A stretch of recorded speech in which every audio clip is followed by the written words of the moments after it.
మాతో అందరితో మీరు మాట్లాడండి నాయన. ఈ యొక్క యూట్యూబ్ ద్వారా చూస్తున్న ప్రతి ఒక్క బిడ్డతో మీరు మాట్లాడండి నాయన.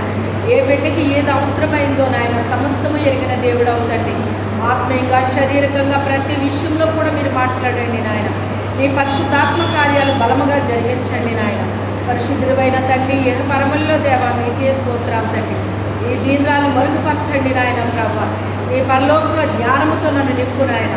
ఈ సత్యవాక్యమును సరిగా విభజించి నీ పరలోక జ్ఞానముతో నింపండి. ఆత్మకార్యము జరిగించిన ఆయన సహాయం చేయటండి. పరిశుద్ధుడైన తండ్రి పరముల్లో దేవా మీకే స్తోత్రాలు తండ్రి. వందనాలు ప్రభు, వందనాలు తండ్రి. ఆత్మ ప్రభు వారు మీకు వందనాలు స్తోత్రాలు చెల్లించుకుంటున్నాం. రాజా రక్షక మీకే స్తోత్రాలు చెల్లించుకుంటున్నాం. యేసు అతి పరిశుద్ధ నామములను వేడుకుంటున్నాము తండ్రి. ఆమేన్. హల్లెలూయా.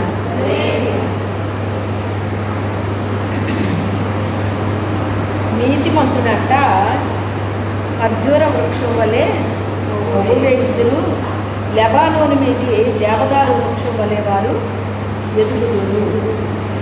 ఇక్కడ ఖర్జూర వృక్షము పోల్చాడండి. ఎవరికి? నీతిమంతులకి. ఖర్జూర పళ్ళు శ్రేష్టమైనయా కాదా? శ్రేష్టమైనవి. అంటే అవి మరి పచ్చి తింటారో లేదో నాకు తెలియదు, కానీ తింటారంటారా?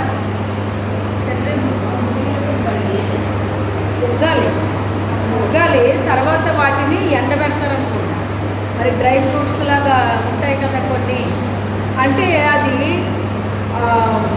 ఎంతకాలమైనా నిలబుండే స్వభావం ఉంటుంది దానికి. అది రెండోది, ఆ పళ్ళు చాలా శ్రేష్టమైనవి అండి, ఆరోగ్యాన్ని ఇస్తాయి అవి. అందుకని అవి మరి ఏ కాలంలో అయినా కూడా వాటిని మనం ఏం చేస్తాం? తినొచ్చు అన్నమాట. అంత విలువైన పళ్ళు ఆ పళ్ళు. ఖర్జూర వృక్షాన్ని పోల్చాడు ఇప్పుడు ఆయన. నీతిమంతుల్ని ఖర్జూర వృక్షానికి పోల్చాడు అనమాట అండి. అయితే ఈ నీతిమంతులు అంటే ఎలా ఉంటారండి వీళ్ళు? నీతిమంతులు అంటే వీళ్ళు ఎలా ఉంటారు? తెల్లని బట్టలు వేసుకుంటే నీతిమంతులు అంటారా? లేకపోతే మరి వాళ్ళకి ఏమన్నా స్పెషల్లీ ఏమన్నా ఉంటాయా? ఎలా తెలుసుకోవాలి నీతిమంతులు అంటే? మనము ఎలా తెలుసుకోవాలి, ఎలా ఉంటారు వాళ్ళు అని మనం ఆలోచిస్తే, క్రీస్తు రక్తంలో కడగబడినప్పుడు అంటే వాళ్ళని ఎలా తీరుస్తానన్నాడు ఆయన? తీరుస్తానన్నాడు. అంటే మొదట మనిషికి పాపినని గ్రహింపు రావాలంటే మనిషికి ఏం రావాలి? నేను పాపిని. అందుకే దావీదు అంటాడు, నా తల్లి గర్భంలో నేను ఉండగానే నేను పాపిని, పాపంతోనే నా తల్లి నన్ను గర్భము ధరించింది అంటున్నాడు అనమాట అండి.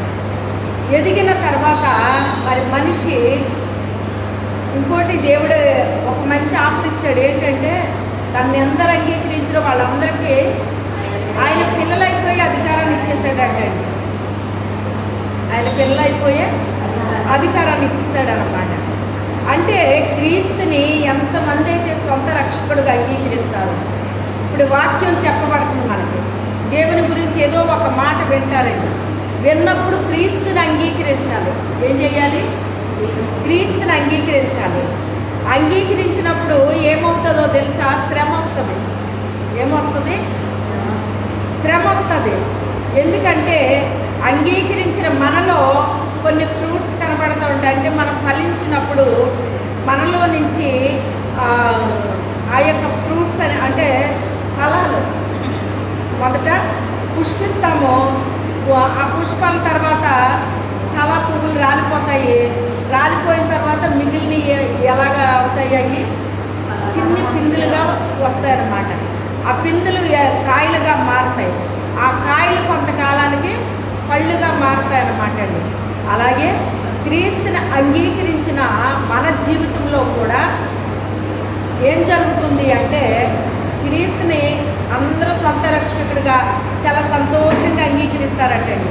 ఎలాగంటే, అమ్మో ఇంత గొప్ప దేవుడు ఈయన, ఈయన అలాంటి దేవుడు, ఇలాంటి దేవుడు, అది ఇది అని చెప్పేసి దేవుణ్ణి చాలా ఇష్టపడిపోతారటండి.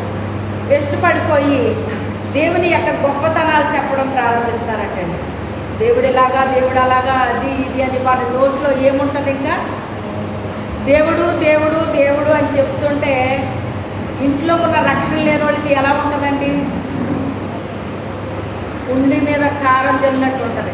ఎలా ఉంటుంది చెప్పండి? అసలు పుండు అంటేనే చాలా బాధాకరం. దాని మీద కారం చల్లితే ఎలా ఉంటుందండి కదా? అలా ఉంటుందంట. ఇంకెప్పుడు దేవుడి గురించేనా?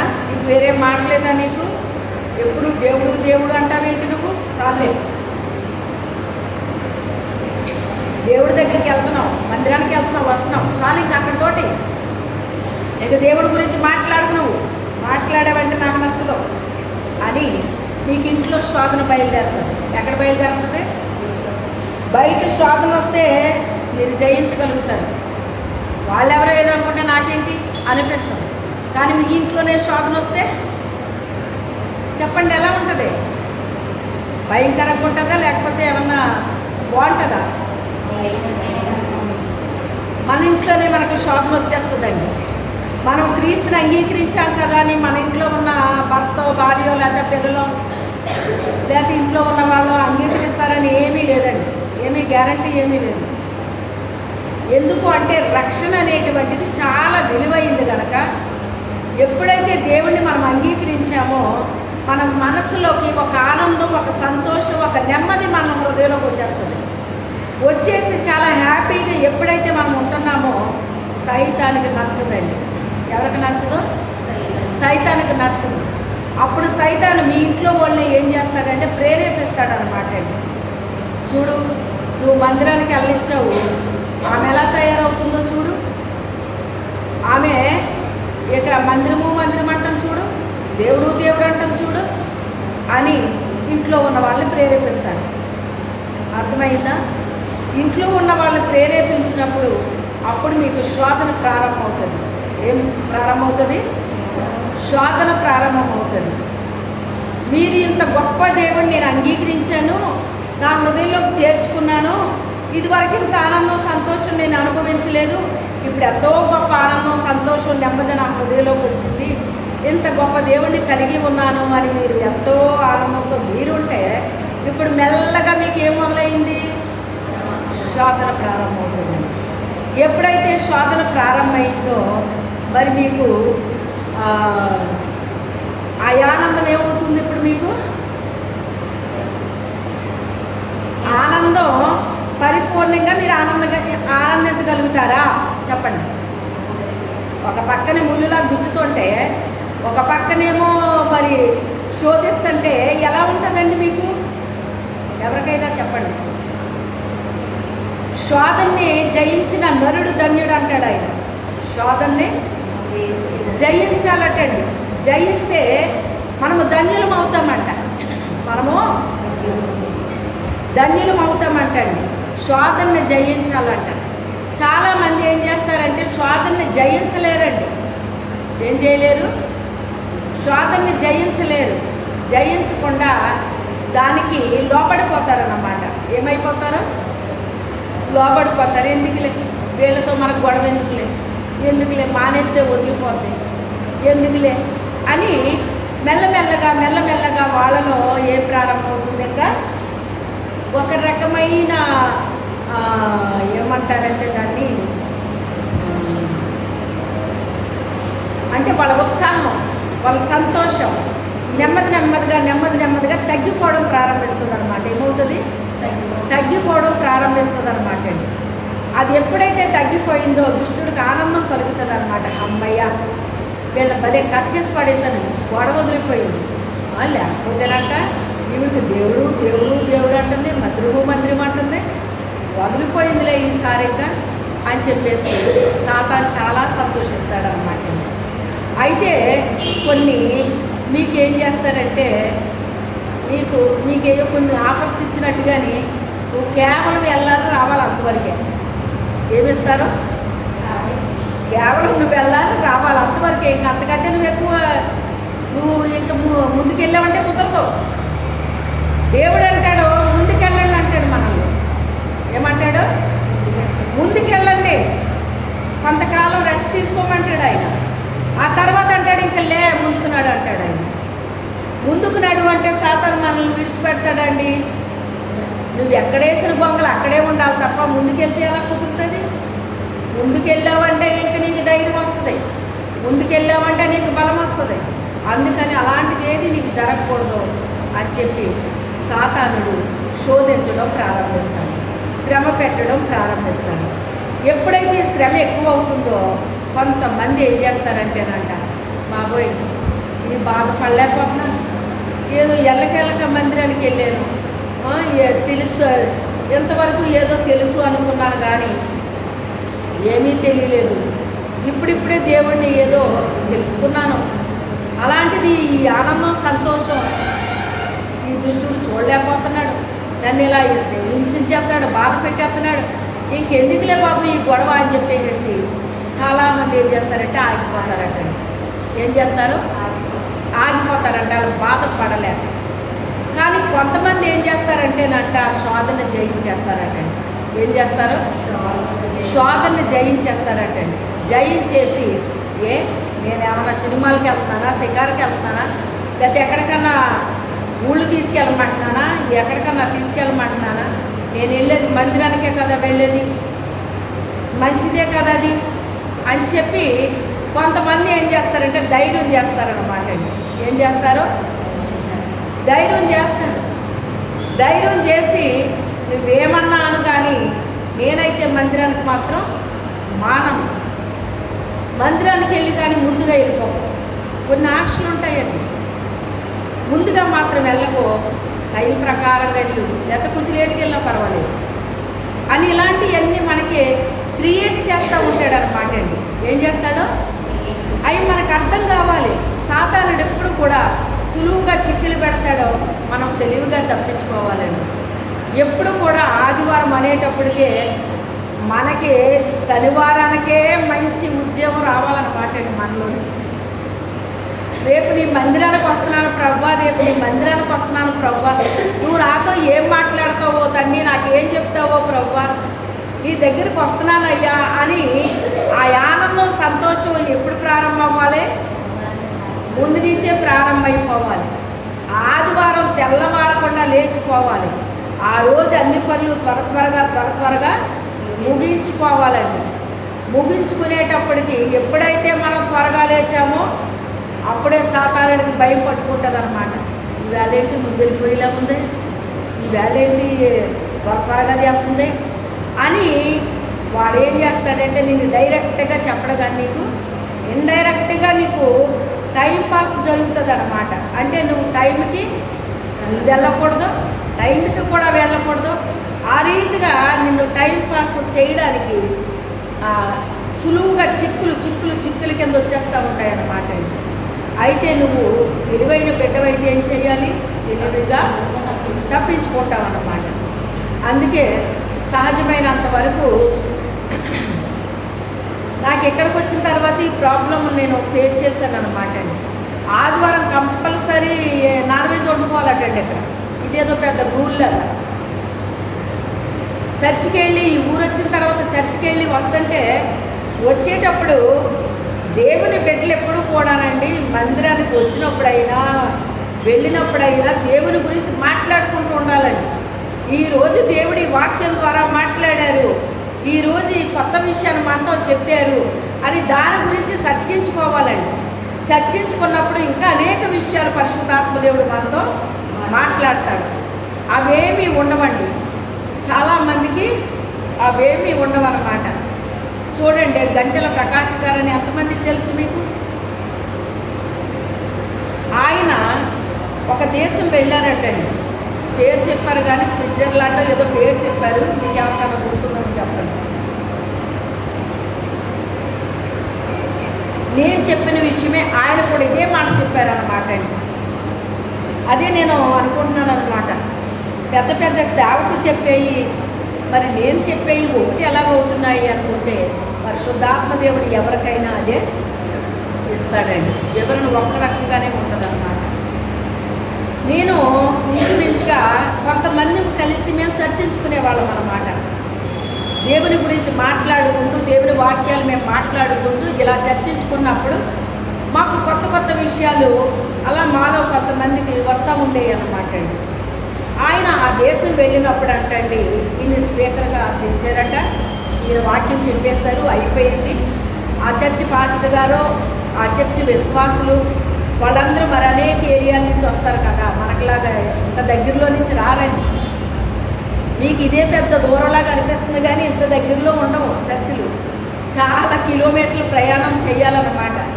కార్లు వేసుకుని వస్తారు, అందుకే చాలా దూరాల నుంచి అందరికీ కార్లు ఉంటాయి ఇంచుమించు. కానీ వాళ్ళు వస్తా క్యారేజీలు తెచ్చేసుకుంటారంట, అందరూ బాక్సులు తెచ్చేసుకుంటారంట. తెచ్చేసుకుంటే పెద్ద హాల్ ఉంటుందంట అక్కడ. ఆ హాల్లో కూర్చుని అందరూ కూడా క్యారేజీలు విప్పుకొని వాళ్ళు తింటూ ఈ వాక్యం గురించి చర్చించుకుంటున్నారంట వాళ్ళందరూ. ఆయన చాలా సంతోషం అనిపించిందంట. నిజంగా ఎంత మంచి మందిరం ఇది. ఇక్కడ దేవుని వాక్యానికి ఏ వ్యక్తి అయినా ఏ మందిరమైనా కూడా వాక్యానికి విలువ ఇవ్వాలండి.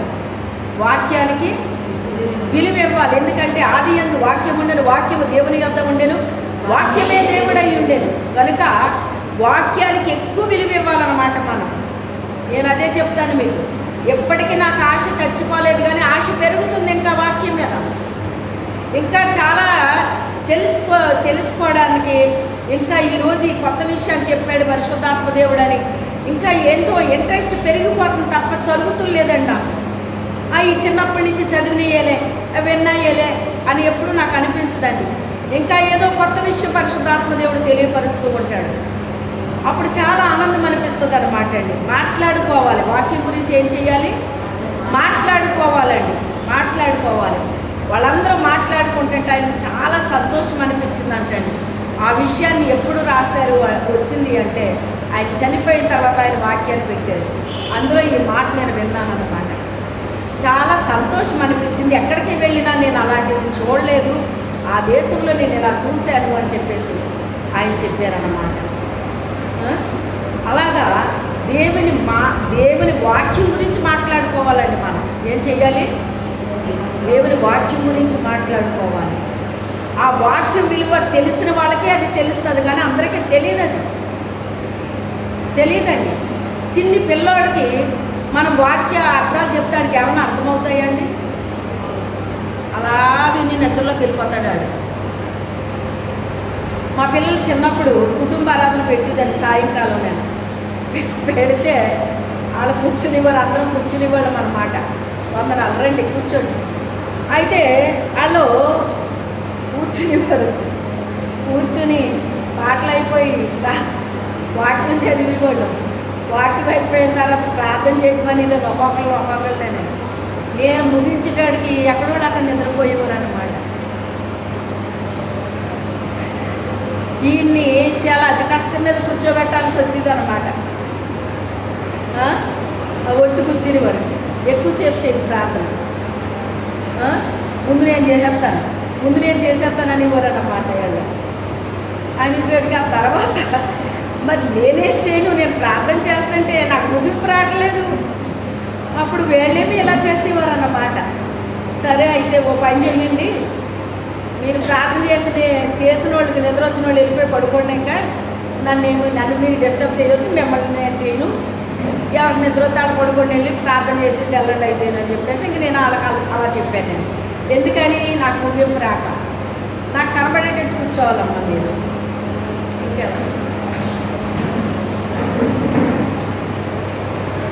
అయితే అలా ఉండేదన్నమాట. కొంతమంది చాలా సింపుల్గా తేలుతారు, కొంతమంది సింపుల్గా తేల్చలేరు. దేవుని మహాకృప వల్ల ఇప్పుడు లాంగ్ ప్రార్థన చేయగలుగుతున్నాను, సింపుల్ ప్రార్థన చేయగలుగుతున్నాను. ఇప్పుడు వచ్చినాయి అవన్నీ నాకు అన్నమాట. 2 మాటల్లో చేసేస్తున్నాను ఇప్పుడు. అలాగే ఎక్కువసేపు ప్రార్థన కూడా అది తెలుసు, ఇది తెలుసు, 2 వచ్చేసినాయి. ఇప్పుడు వచ్చేసినాయి కనుక ఇప్పుడు నాకు ఈజీగా ఉందన్నమాట. అప్పుడు అలా చేయలేకపోయేదాన్ని, అప్పుడుదంతా వేరుగా ఉండేదన్నమాట. అయితే మీరు కూడా కొన్ని తెలుసుకోవాలన్నమాట. ఎవరైనా కూడా భోజనాల దగ్గర అది లాంగ్ ప్రార్థనలు చేయకూడదు, చిన్న ప్రార్థనలు చేసుకోవాలి. మీ వ్యక్తిగతంగా చేసుకున్నప్పుడు వేరుగా ఉండాలి, నలుగురితో చేసేటప్పుడు వేరుగా ఉండాలన్నమాట. సెకండ్ సాటర్డే మీటింగ్ అనుకోండి, మీరు గంట సేపు చేసినా పర్వాలేదు, అది కూడా ఆత్మల రక్షణ కొరకు మాత్రమే చేయాలి. ఏ అంశం కోసం చెప్పానో దానికోసమే చేయాలి. మొన్న సెకండ్ సాటర్డేకి ఇద్దరే వచ్చారు, కానీ ఎంత చక్కగా చేసాము ప్రార్థన అంటే ఆ రోజు 3 బిడ్డలమే చేసాం. కానీ నాకు చాలా ఆనందం అనిపించింది అన్నమాట. ఆ మొదట ఏ రీతిగా ప్రార్థించే వాళ్ళమో అలా అనిపించింది ఆ రోజు నాకు. ప్రార్థన అయిపోయిన తర్వాత లతా పిల్లలు వచ్చారు, ఇంకా పిల్లలు వెళ్ళిపోయారు, తన ఒక్కతే వచ్చి చేసింది. ఆ రీతిగా జరిగింది అన్నమాట అండి ఆ రోజు. అంటే ప్రార్థన అంటే మరి చాలా విలువైంది అన్నమాట అండి. అందుకే అంటాడు కదా, ఏలియా మనవంటి స్వభావం కలిగిన వాడే కానీ ఆయన ఆసక్తి కలిగి ప్రార్థన చేస్తే వర్షం ఆగిపోయింది, వర్షము వచ్చింది అంటాడు. ఓసారి ప్రార్థన చేస్తే వర్షం ఆగిపోయిందంట. ఎన్నిసార్లు ఎంత మన ప్రార్థన చేస్తే ప్రభు ఈరోజు వర్షాన్ని ఆపేయి అంటాం మనం. మీరు ఎంత పని చేశారు నాకు తెలియదు, కానీ నేను చేసుకున్నాను ఈరోజు, ఎందుకంటే నా బట్టలు ఉన్నాయి. తుఫాన్ అంట మమ్మీ నీళ్ళు అవి పట్టేసుకో అది ఇది అని చెప్పేసి రాత్రి ఫోన్ చేసి మా అమ్మాయి చెప్పింది అనమాట. అంటే ఇలాగంటండి అని చెప్పేసి ఇంకా రాత్రి వేసేసుకున్నాం మేము మాటలు. ప్రభు రేపు నా బట్టలు ఉన్నాయి అయ్యా, ఎండ వచ్చేలా చేయతండి అని చిన్న ప్రార్థన చేసుకున్నాను. దేవుడు మహాప్రభు వల్ల ఎండ ఇచ్చాడండి ఆయన. దేవుని స్వార్థం ఇది, నా స్వార్థం ఇది. నాలాగా మీరు ఎంతమంది వేసుకుని వచ్చారో నాకు తెలియదు, కానీ ఇది అన్నమాట. ఆయన 3.5 సంవత్సరాలు ఆగిపోయిందంటండి వర్షం. ఎంత? 3.5 సంవత్సరాలు. ఒక అమ్మాయి ఒకసారి కొన్ని సంవత్సరాల క్రితం సాక్ష్యం చెప్పింది. ఆంటీ ఏంటి వరదలేంటి ఇలా వచ్చేస్తున్నాయి అని చెప్పేసి అన్నాను అన్నమాట. అంటే నవ్వి అంటుంది, నేనే ప్రార్థన చేశాను ఆంటీ వర్షాలు బాగా రావాలని అని. వర్షాలు బాగా రావాలన్నావా? ఊళ్ళు కొట్టుకుపోవాలని ఉందా నీకు? వర్షాలు రావడం మంచిదే, కానీ ఊళ్ళు కొట్టుకుపోతే మరి ఎలాగండి? అది నష్టమే కదా, ప్రజలకి నష్టమే కదా. ప్రార్థన చెయ్యొచ్చు, కానీ మన వల్ల ఇతరులు నష్టపోకూడదు, మనమే చూసేసుకోకూడదు. ఇతరుల గురించి కూడా కొంచెం మనం ఏం చేయాలి, ఆలోచించాలన్నమాట. ఆలోచించాలి, అంతేగాని ఊళ్ళు కొట్టుకుపోయినా ఆడ కొట్టుకుపోతే నాకెందుకు, వర్షం కావడం వచ్చింది అంతే స్తోత్రం ఇలా అనకూడదండి. కొంచెం ఆలోచించాలి. ప్రార్థించేటప్పుడు కూడా ఈ ప్రార్థన చెయ్యొచ్చా చేయకూడదా అనే విచక్షణ జ్ఞానం ఉండాలి మనకి. ఏముండాలి? అది కూడా ఉండాలి. ఇంకెప్పుడు ఇలాంటి ప్రార్థన చేయకు. పంటలు పండే వర్షం రావాలంటే పంటలు పండడానికి వర్షం పంపించి ప్రభు అని చెయ్యాలి. లేదు అంటే దేని కొరకు మనం చేస్తున్నాం అలా చెయ్యాలి అని చెప్పేసి ఇలాగ ఈ వర్షం గురించి కొన్ని విషయాలు ఆ అమ్మాయికి వివరించడం జరిగిందన్నమాట అండి. ఎందుకంటే ప్రార్థన చేస్తారు కానీ దాని అర్థాలు తెలియవండి కొంతమందికి. ఇది ఎలా ఉంటుంది తెలుసా మీకు? గుడ్డెత్తి చేలో పడి వేసినట్టు ఉంటుంది అంటండి. అలా చేయకూడదు. ప్రార్థనలో మనం దేని కొరకు ప్రార్థన చేస్తున్నాం, మనకి మేలే కాదు ఇతరులకి కూడా ఏం జరగాలి, మేలు జరగాలి. ఆ రీతిగా చెయ్యాలండి మనం. అంతే తప్ప అవతల వాళ్ళకి కొన్ని మేలు జరిగినా జరగకపోయినా కీడు మాత్రం జరగకూడదు. మన వల్ల వాళ్ళకి కీడు జరగకూడదు, అలా కోరుకోకూడదు. మనం కోరుకోకూడని క్రీస్తు రక్తంలో కడగబెడితే అలా కోరుకోమండి మనం. అయితే ఈ యొక్క వాక్యము నిమిత్తం శ్రమ వస్తుందట. శ్రమ వచ్చినప్పుడు కొంతమంది ఏం చేస్తారంటే ఆ శోధనను ఏం చేస్తారట, జయిస్తారట అండి. అంటే కొంచెం ముందుకు వెళ్ళిపోతారన్నమాట. శోధన జయించేశారు కదా అని శోధన రాకుండా ఏం మానేయిపోయింది. సాతాను పని ఏంటంటే శోధించడమే. మనల్ని ఎప్పటికప్పుడు వాడు శోధిస్తూనే ఉంటాడు. మన లైఫ్ లాంగ్ ఈ శోధన ఉంటుంది. ఇది కొన్ని రోజులు మాత్రమే ఉంటుంది, కొన్ని నెలలు ఉంటుంది, కొన్ని సంవత్సరాలు ఉంటుందని ఏమీ గ్యారంటీ లేదు. శోధన ఎప్పుడూ ఉంటాడు. శోధకుడు లోకంలో ఉన్నాడు, వాడు మనము ఉన్నాం, వాడు ఉన్నాడు. కాకపోతే పరిశుద్ధాత్మ సహాయత మనకిచ్చాడు దేవుడు మనకి. అందుకని ఆయన సహాయత మనకు ఉంటుంది. అందుకే ప్రార్థన మనం దేనికైనా ఏం చేసుకోవాలి, మనం ప్రార్థన చేసుకుంటే పరిశుద్ధాత్మ దేవుడు మనకు సహాయము చేస్తాడనమాట. చేస్తాడు ఆయన. అందుని బట్టి అలా ముందుకు వచ్చారట. కాస్త ముందుకు వచ్చిన తర్వాత వాళ్ళు ఏమయ్యారంటే కొంచెం ఎదిగారట. ఏం చేశారు? కొంచెం ఎదుగుతున్నారు. ఎదిగేసరికి ఏమైందంటేనంట భూ సంబంధించిన విచారాలు వచ్చేసి అంటండి. ఈ రోజున విచారం లేని వాళ్ళు ఎవరైనా ఉన్నారా చెప్పండి నాకు. ఈ రోజు లేకపోవచ్చు, రేపు రాదని గ్యారెంటీ ఏమీ లేదు. విచారము, దుఃఖము, చింత ఇవన్నీ లోకంలో ఉంటానే ఉంటాయండి. ప్రతి మనిషి దగ్గరికి వస్తాయి, టచ్ చేస్తాయండి. ప్రతి మనిషిని ఏం చేస్తాయి? టచ్ చేస్తాయి, వదిలిపెట్టవు. వీళ్ళు దేవుడు బిడ్డలు కదా అనే వదిలిపెట్టవు. దేవుడి బిడ్డలే మరింత టచ్ చేస్తాయి. తెలుసా మీకు ఆ సంగతి? దేవుడి బిడ్డలే మరింత టచ్ చేస్తాయి. తన బిడ్డలు పెద్ద ఏమి ఇది చేయమండి, ప్రాబ్లం ఏమీ లేదు వాళ్ళకి. వాళ్ళే టచ్ చేస్తాయి. వాళ్ళు టచ్ చేస్తే వాళ్ళేమో అవుతారో తెలుసా మీకు? వెంటనే ఆత్మహత్య చేసుకుంటారు. దేవుని స్తోత్రం. దేవుడి బిడ్డలు దాన్ని సాహసించరండి. ఎన్ని బాధలైనా పడిపోతారు, కానీ వాళ్ళు చచ్చిపోవడానికి ఇష్టపడరు. ఎందుకంటే నరకానికి వెళ్ళిపోతామని భయం అండి. మరి బలవంతంగా చచ్చిపోకూడదు కదా, అందుకని వీళ్ళకి భయం ఉంటుంది అంతండి. ఎన్నైనా అనుభవిస్తారు కానీ వాళ్ళు చచ్చిపోవడానికి ఇష్టపడరు అన్నమాట. అదొకటి మంచిది ఉంటుందండి మన ఊళ్ళ దగ్గర. ఎవరు మన వాళ్ళు? ఎవరండి మన వాళ్ళు? దేవుడు పెట్టు. అమ్మో చచ్చిపోతే నరకానికి వెళ్ళిపోతానేమో అని భయం.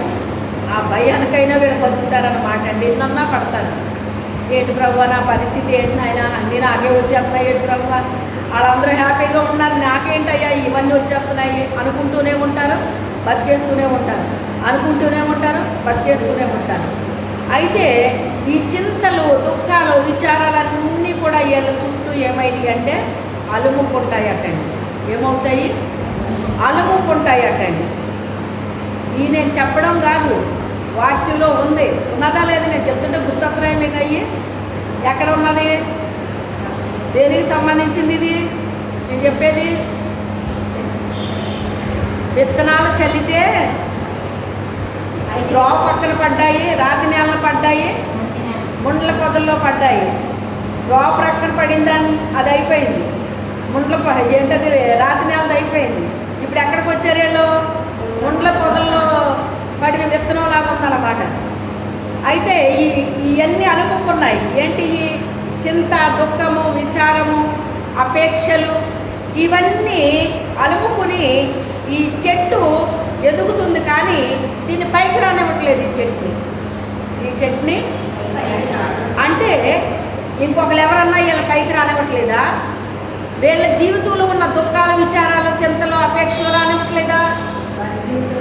అది ఎవరి జీవితంలో అపేక్షలు ఉన్నాయో, కోరికలు ఉన్నాయో, ఎవరి జీవితంలో అయితే ధన మోసము, సుఖభోగాలు, ఇతర అపేక్షలు ఇవన్నీ ఉన్నాయో, అమ్మా ఈ చైర్ మీద కూర్చో, నేను కనపడలేదు కదా నీకు, నిన్నే వెనకాల కూర్చున్నావు కదా, పక్కన కూర్చో, అంత ఇబ్బందిగా నన్ను చూడలేదు. ఇతర అపేక్షలు అంటే అవి రకరకాలుగా ఉంటాయండి. అందరికీ ఒకలాగా ఉండాలని ఏమీ లేదు. కొంతమందికి కొన్ని రకాల కోరికలు ఉంటాయన్నమాట. ఆ కోరికలు అంట వీళ్ళని ఏం చేస్తున్నాయి? ఎదగకుండా అణిచేస్తున్నాయి. ఎవ్వరు నిన్నేమీ చేయట్లేదు, ఎవ్వరు నిన్నేమి అణిచేయట్లేదు. నీలో ఉన్నాయే నిన్ను అణిచేస్తున్నాయి. నీలో ఉన్నది ఒకవేళ అపేక్ష ఉందా, ఆ అపేక్ష ఏం చేస్తుంది? అణిచివేస్తుంది. నీలో ధనాపేక్ష ఉందా, అది నిన్ను అణిచివేస్తుంది. నీలో సుఖభోగాలను ఆశపడుతున్నావా, వాళ్ళందరూ భలే ఆనందిస్తున్నారు, భలే సంతోషిస్తున్నారు, నేనెందుకు ఇది ఆనందించలేకపోతున్నాను? ఈ రోజున ఎక్కువ మోసాలు ఎందుకు జరుగుతున్నాయో మీకు తెలుసా?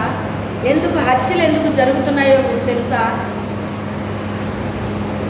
ఇలాంటి అపేక్షలు ఎక్కువైపోయి ఆ వ్యక్తుల దగ్గర డబ్బు ఉండట్లేదు. ఆ వ్యక్తుల దగ్గర సుఖభోగాలు అనుభవించాలని ఆశ ఉంటుంది, కానీ ఏమీ ఉండక దొంగలు అయిపోతున్నారటండి, హంతకులు అయిపోతున్నారంట, మోసాలు చేసే స్థితిలోకి వెళ్ళిపోతున్నారటండి. ఆ రీతిగా అయిపోతున్నారన్నమాట. లోకంలో ఎక్కడ చూసినా దొంగతనాలు ఎక్కువైనాయా లేదా? ఇప్పుడు ఒకప్పుడు పురుషులే చేసేవారండి, ఇప్పుడు స్త్రీలు కూడా ఏం చేస్తున్నారు, దొంగలు ముఠాల కింద తయారైపోయి ఇలా చేస్తున్నారన్నమాట. అపేక్ష అంటే చాలా డేంజర్ అండి. కోరికలు అంటే మంచి కోరికలు ఉండొచ్చు, కానీ చెడ్డ కోరికలు ఉండకూడదు అనమాట. చెడ్డ కోరికలు ఉన్నాయంటే చాలా డేంజర్ అండి. అది ఈ కోరికల వల్ల ఇలాంటి వాటి వల్ల ఈ ఎదగాల్సిన చెట్టు కాస్త అది మరుగుజ్జులా తయారైందంట. ఎలా తయారైంది? ఎదగట్లేదు. అంటే అది ఎదగగలదా లేదా? ఎదగగలదు, కానీ ఎందుకు ఎదగట్లేదు? ఇవి దీని మీద పడుతున్నాయి వచ్చి. ధనాపేక్ష సమస్త కీడులకు మూలమంటాడు దేవుడు. ధనాన్ని నేను ఎలాగైనా డబ్బు సంపాదించాలని మోసాలు చేసి, హత్యలు చేసి, మరి అవి చేసి ఇవి చేసి సంపాదిస్తే అది ఏమన్నా న్యాయమేనండి? అది న్యాయం కాదు కదా. నువ్వు ధనం సంపాదించాలంటే నువ్వు కష్టపడాలి, చదువుకోవాలి, ఉద్యోగం చేయాలి, లేకపోతే ఏదో పని చేసుకోవాలి. అలా కష్టపడితే వచ్చిన దాన్ని నువ్వు ఏం చేసుకోవాలి, జాగ్రత్తగా ఖర్చు పెట్టుకోవాలి. ఇది న్యాయంగా ఉండేది. అంతే తప్ప మోసాలు చేసో, దొంగతనాలు చేసో, హత్యలు చేసో సంపాదిస్తే అది న్యాయం ఎలాగవుతుంది? అది దేవునికి పూర్తిగా విరోధం. అది సాతాను వల్ల వాళ్ళు ప్రేరేపించబడతారు, కానీ దేవుని వల్ల ప్రేరేపించబడ్డ వాళ్ళు కాదండి. మళ్ళీ వాళ్ళ పేర్లు ఏం పేర్లు ఉంటాయో తెలుసా అండి? బైబిల్లో పేర్లన్నీ వాళ్ళకే ఉంటాయండి. ఓసారి లాయర్ గారు అలా చెప్తున్నారన్నమాట. మా దగ్గరికి కేసులు వస్తాయి, ఏం పేర్రా అంటే యేసు అంటాడు. ఏం పేర్రా అంటే యోహాన్ అంటాడు, పేతురు అంటాడు. ఎంత సిగ్గుచేటు! ఆ పేర్లు పెట్టుకునే వాళ్ళేమో దొంగలుగా వస్తారు, వ్యభిచారంలో పట్టుబడతారు, ఇలా రకరకాల ఆటల్లో వస్తారు. వీళ్ళు మాకెంతో సిగ్గేస్తుంది అని చెప్పేసి భార్యాభర్తలు ఇద్దరు లాయర్స్ అంటండి. ఇప్పుడు కాదండి, ఒక 5 ఏళ్ళప్పుడు మాట్లాడి వాళ్ళు వాక్యం చెప్పడానికి వచ్చారనమాట. ఈ సంఘానికి మీటింగ్లా పెట్టారు, ఆ రోజు అక్కడికి వచ్చారన్నమాట. ఏది ఏమైనప్పటికైనా ఆ చెట్టు ఎదగకపోవడానికి కారణం ఏంటి? ఇవన్నీ దాన్ని ఏం చేస్తున్నాయి? ఎదగకుండా అణిచివేసి దానికి ఎదిగే గుణం ఉంది, కానీ ఇవన్నీ దీని మీద పడి ఏం చేస్తున్నాయంట? ఎదగాల్సినంత రీతిగా దాన్ని ఎదగకుండా అవి ఆపేసినాయి అనమాట అండి. అవి ఏం చేసినాయి? ఆపేసినాయి. ఒక మొక్క మీద మీరు ఎవరైనా సరే ఒక ప్రయోగం చేయండి. ఒక మొక్క ఎదుగుతుంది. ఆ మొక్క మీద మీరు ఏదైనా ఒక బరువైంది ఎంత, ఒక టబ్బో ఏదో ఒకటి తీసుకుని మీరు దాని మీద బోర్లించేయండి. వేరే మొక్క ఎలా పెరిగిందో, ఈ మొక్క ఎలా పెరిగిందో కొన్ని నెలలు పోయాకో, ఓ సంవత్సరం పోయాక మీరు దాన్ని మూత తీయండి. పక్కనున్న చెట్టు ఎలా ఎదుగుతుంది, ఇది ఎలా ఎదుగుతుందో అప్పుడు మీరు చూడండి. ఇది ఏపుగా చక్కగా పెరిగిపోతుంది ఇది, కానీ ఇది ఎదగదు. ఎందుకని? దీనిపైన ఏముంది? ఒక డబ్బా బోర్లించారు. ఒక డబ్బా బోర్లించడాన్ని బట్టి అది ఎదగగలదు, కానీ ఈ డబ్బా దాని పైన ఉండడాన్ని బట్టి అది ఏమైపోయింది?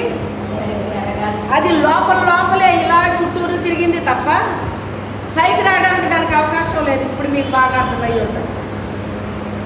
అర్థమైందా నేను చెప్పింది? అది పైకి రావడానికి, పైకి ఎదగడానికి దానికి అవకాశం లేదు. ఇదే పక్కనున్న చెట్టు, అది వర్షం వచ్చినా ఎండ వచ్చినా ఏం చేసినా, ఆ ఎండ దెబ్బ తిన్నది, వర్షం దెబ్బ తిన్నది, అన్ని దెబ్బలో తిన్నది, కానీ చక్కగా ఎదిగింది. పుష్పించే కాలం వచ్చినప్పుడు పువ్వులు పూసింది, కాయలు కాసే కాలం వచ్చినప్పుడు కాయలు కాసింది, పండ్ల కాలానికి పండ్లు కూడా ఇచ్చింది. ఇది కూడా ఏం చేసింది? ఇది దాని టైం వచ్చినప్పుడు ఏం చేసింది? ఇది అన్నీ చేసింది. ఏం చేసింది? పుష్పించింది. కొన్ని పుష్పాలు మీరు చూసే ఉంటారు, చక్కగా వికసించబడి ఎలా ఉంటాయి? అవి వికసించిన పుష్పం చక్కని సువాసన వస్తుందండి. అదే కొంచెం విచ్చుకుంటుంది అనమాట. కొన్ని పువ్వులు బాగా విచ్చుకోవాలి, అలాంటిది మంచి సువాసన వస్తుందా? రాదండి. అది పుష్పించింది, అది ఫలాలు ఫలించింది, కానీ ఎలా ఉన్నాయి దాని ఫలాలు? పరిపక్వత లేదు. ఫలించిందా లేదా? ఫలించింది. ఎదిగిందా లేదా? ఎదిగింది. ఎంత ఎదిగింది? ఎదగాల్సినంత ఎదగలేదు, ఫలించాల్సినంత ఫలించలేదు,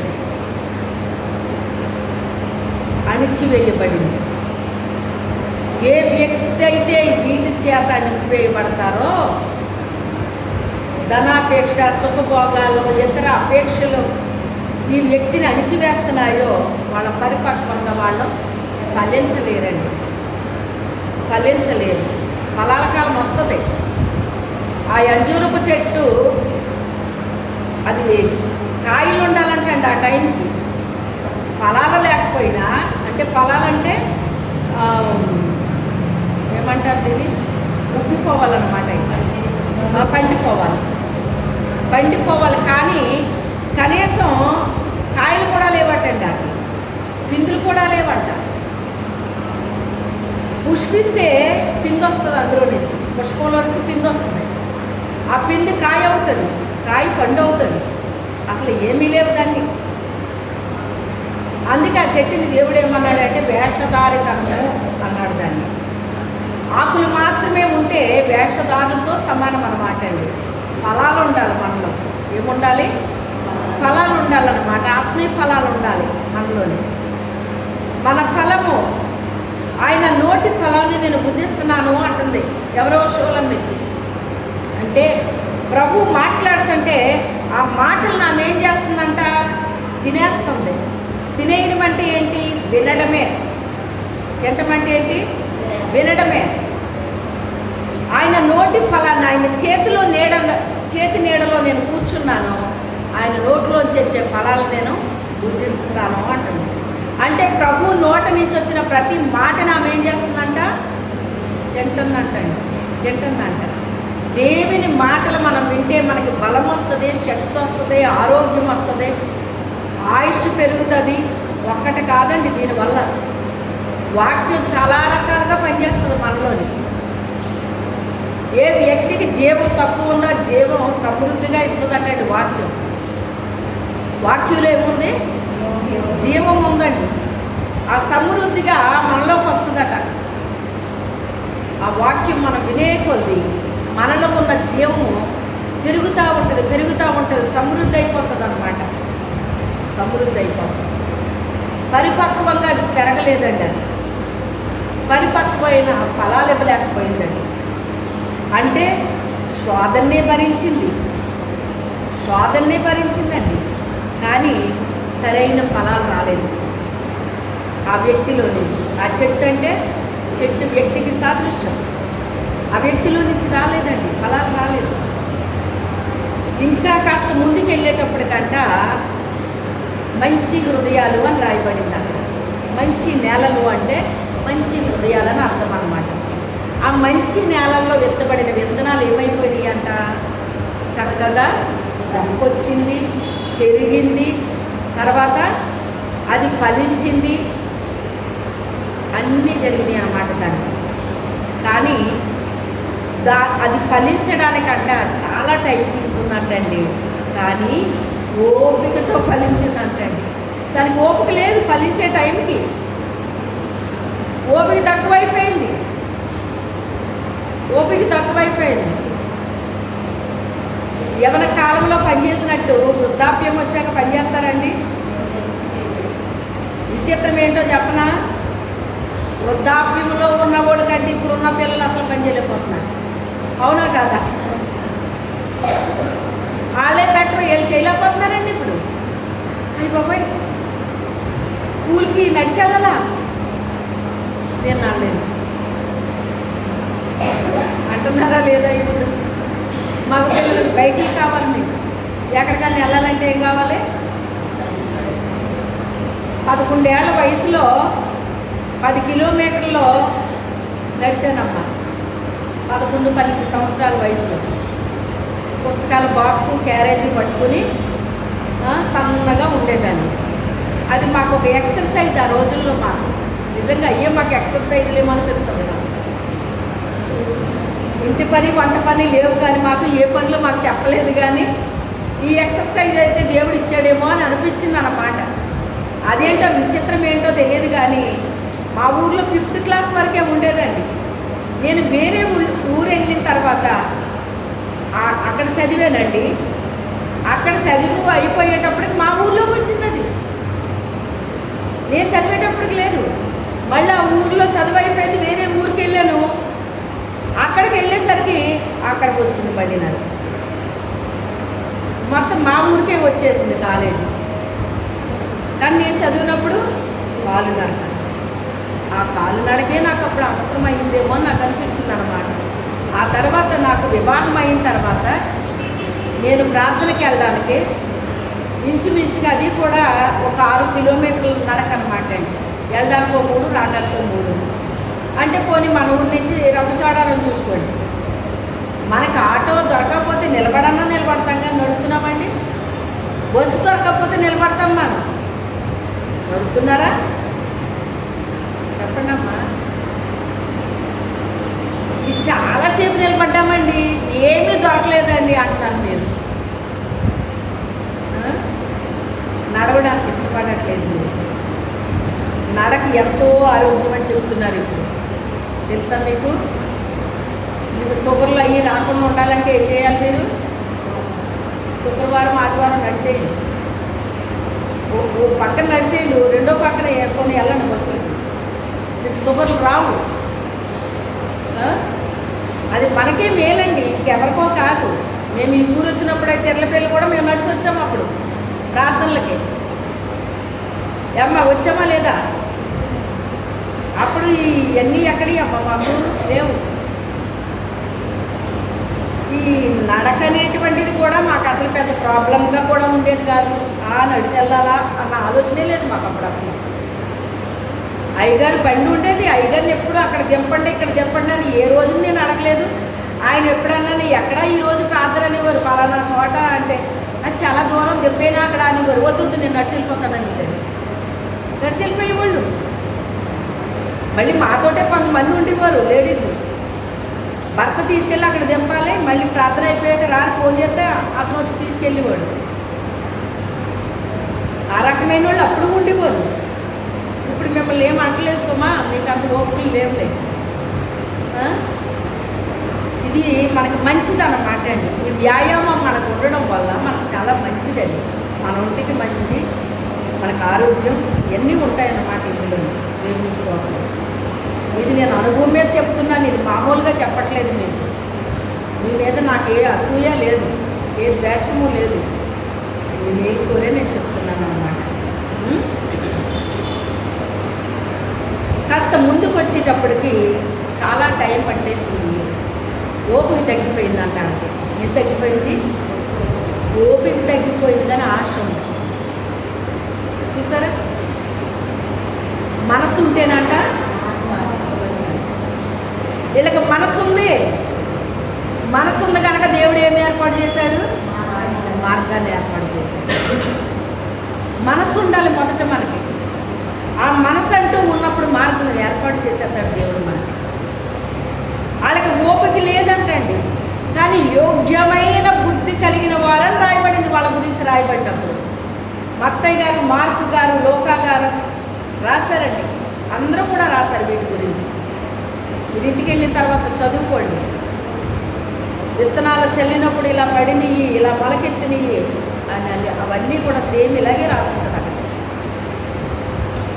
ఓపికతో ఫలించారంటండి. వాళ్ళ మనసులు మంచి అని అంటండి. కానీ 3 నేలల స్వభావాలు 3 రకాలుగా ఉన్నాయని చెప్పాడు అక్కడ. ఒక నేల స్వభావం బట్టి 30 వంతులే పండింది. రెండో నేల స్వభావం కాస్త దీన్ని దాటుకుంది కనుక అందరూ ఒకేలాగా మాత్రం ఉండరు. రక్షించబడిన బిడ్డలైనా, దేవుడు నమ్ముకున్నా, మందిరాలకు వెళ్ళినా, ఏం చేసినా కూడా ఎవరిది వాళ్ళకే ఉంటుంది తప్ప ఒకరికి రాదు. ఎవరి భక్తి వాళ్ళదే, ఎవరి జీవితం వాళ్ళదే, ఎవరి క్రియలు వాళ్ళయే. నీ క్రియ నాకు, నా క్రియ నీకు రాదు. ఎవరి క్రియలు వాళ్ళయే. ఇంట్లో కూడా తల్లిది బిడ్డకి రాదు, బిడ్డది తల్లికి రాదు. ఎవరిది వాళ్ళదే. అందుకని ఎవరి సాధన వాళ్ళ చేయాల్సిందే మనం. తల్లి సాధన, తల్లిదే, బిడ్డ సాధన బిడ్డదే. పిల్లలకు చెప్తున్నావా? పిల్లలతో బైబిల్ అది చదివిస్తున్నావా? బుర్రొప్పుకో, చెయ్యాలి. టైం దగ్గర పడుతుంది. పిల్లలతో బైబిల్ చదివించాలి. దేవుని గురించి మీరు చెప్పాలి.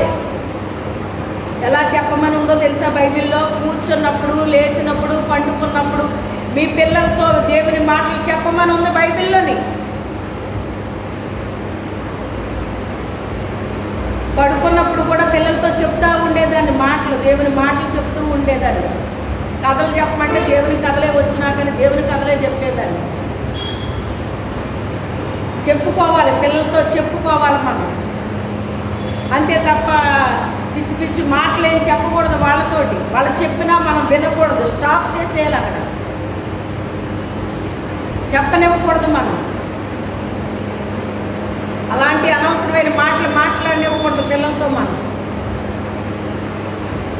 వాళ్ళు మాట్లాడకూడదు, వాళ్ళు మాట్లాడినా మనం వినకూడదు.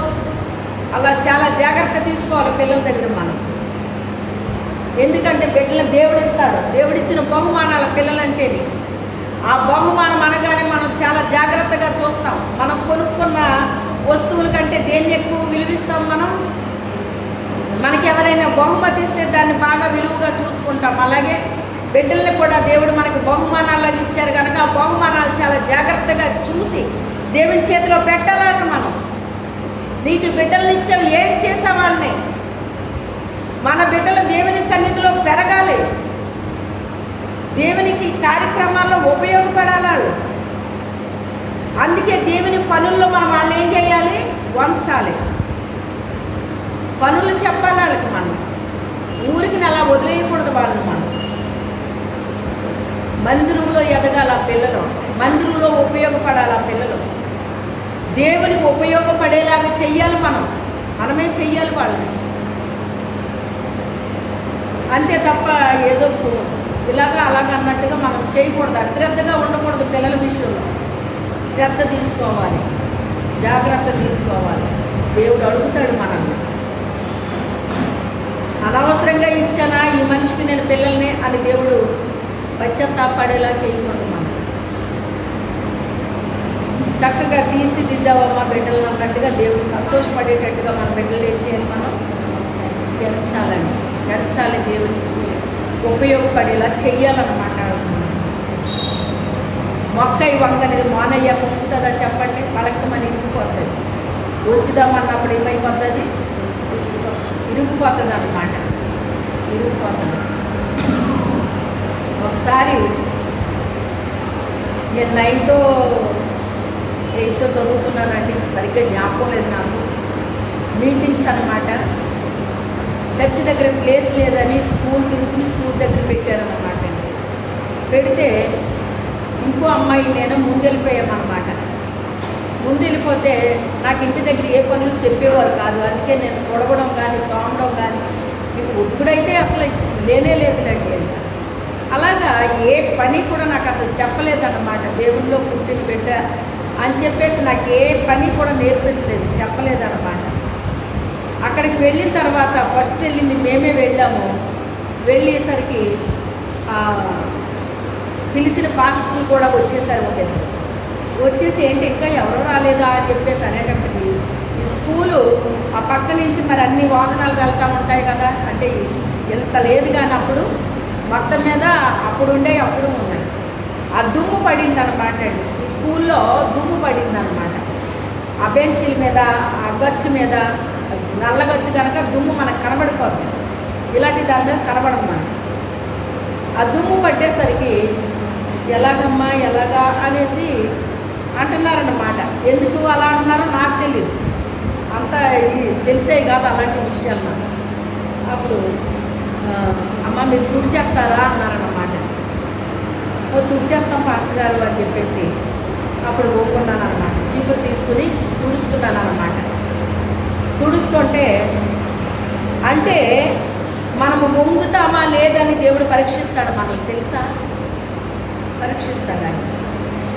నేను తుడుస్తున్నాను, అంటే నేను వంగుతానా లేదా అని ఒకవేళ నా దేవుడు నన్ను పరీక్షించాడేమో నాకు తెలియదు. కానీ నేను చాలా సంతోషంగా చీపురు తీసుకున్నాను. నిజానికి నాకు తొడవడం రాదు. అప్పటికి నేను ఇంట్లో ఎప్పుడూ తొడవలేదు. నేను అయినప్పటికైనా చీపురు తీసుకున్నాను, తుడుస్తున్నాను అన్నమాట. ఆ అమ్మాయి నేను తుడుస్తున్నా. అమ్మాయికి వచ్చు, నాకు రాదు. తుడుస్తుంటే ఈ లోపల పెద్దవారు వచ్చేసారు. అయ్యో నువ్వు తుడుతున్నావమ్మా. ఆ అమ్మాయి చేతిలో చీపురు తీసుకోలేదు.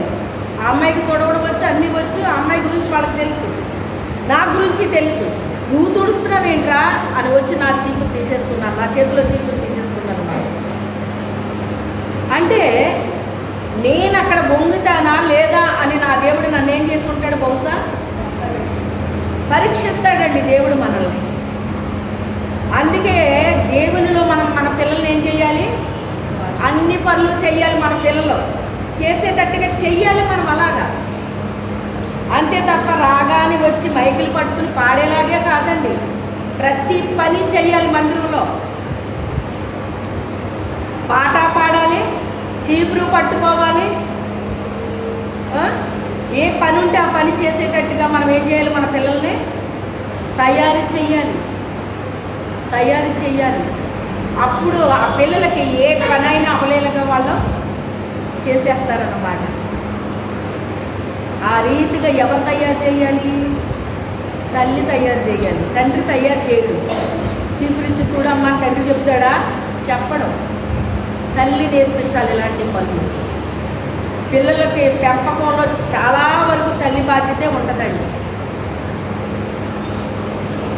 కొంతమంది తండ్రులు ఏం చేస్తారంటే తల్లి పని చెప్పిన తండ్రి చేయనివ్వడండి.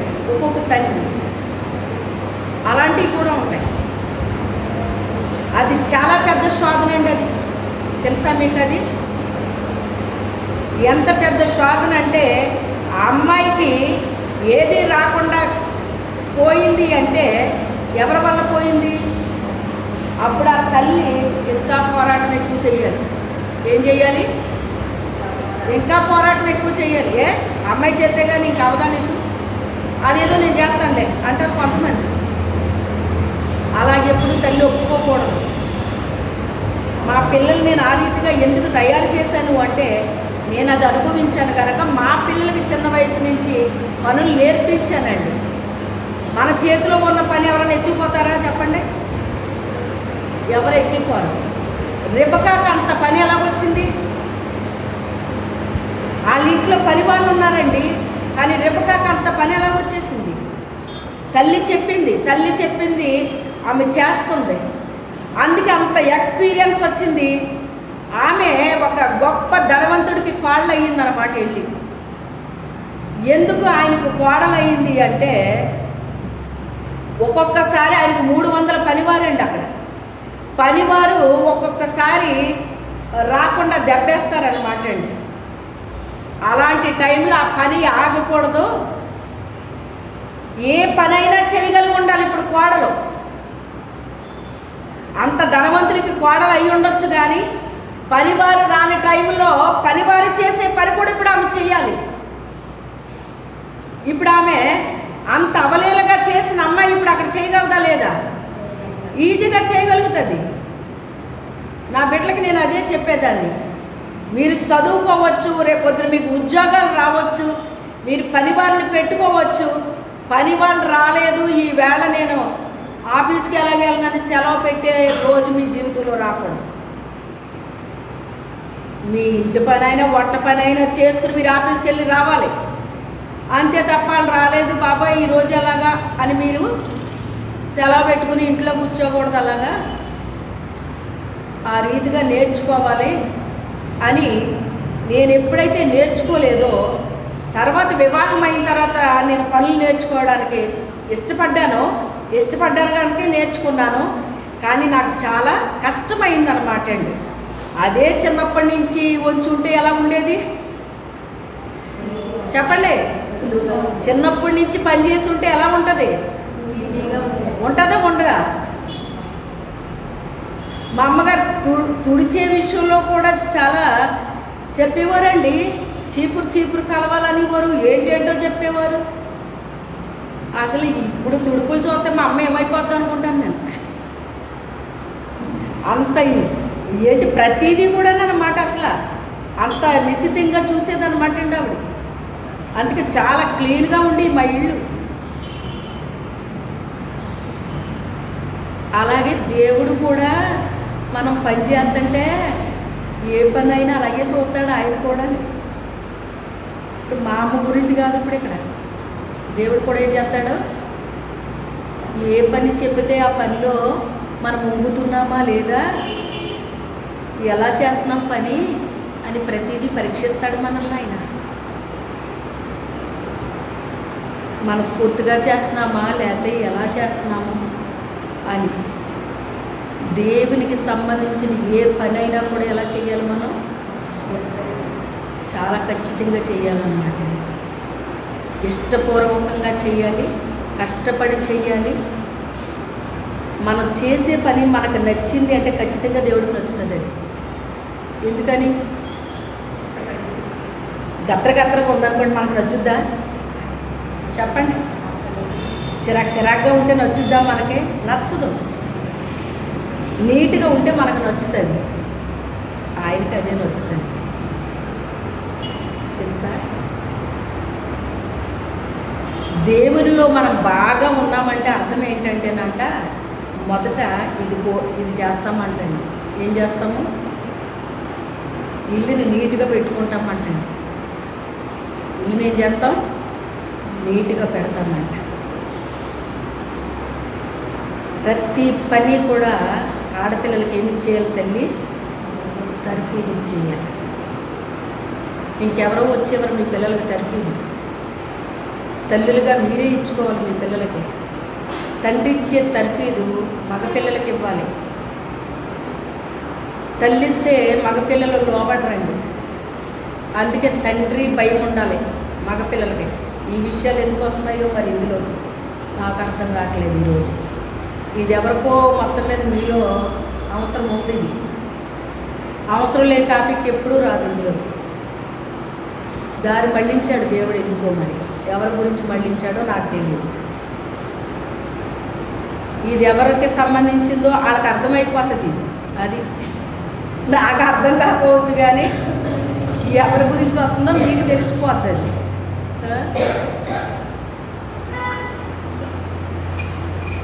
తెలిసిపోతే మంచిదే, దాన్ని అనుసరిస్తే మంచిదే, నీకే మంచిది.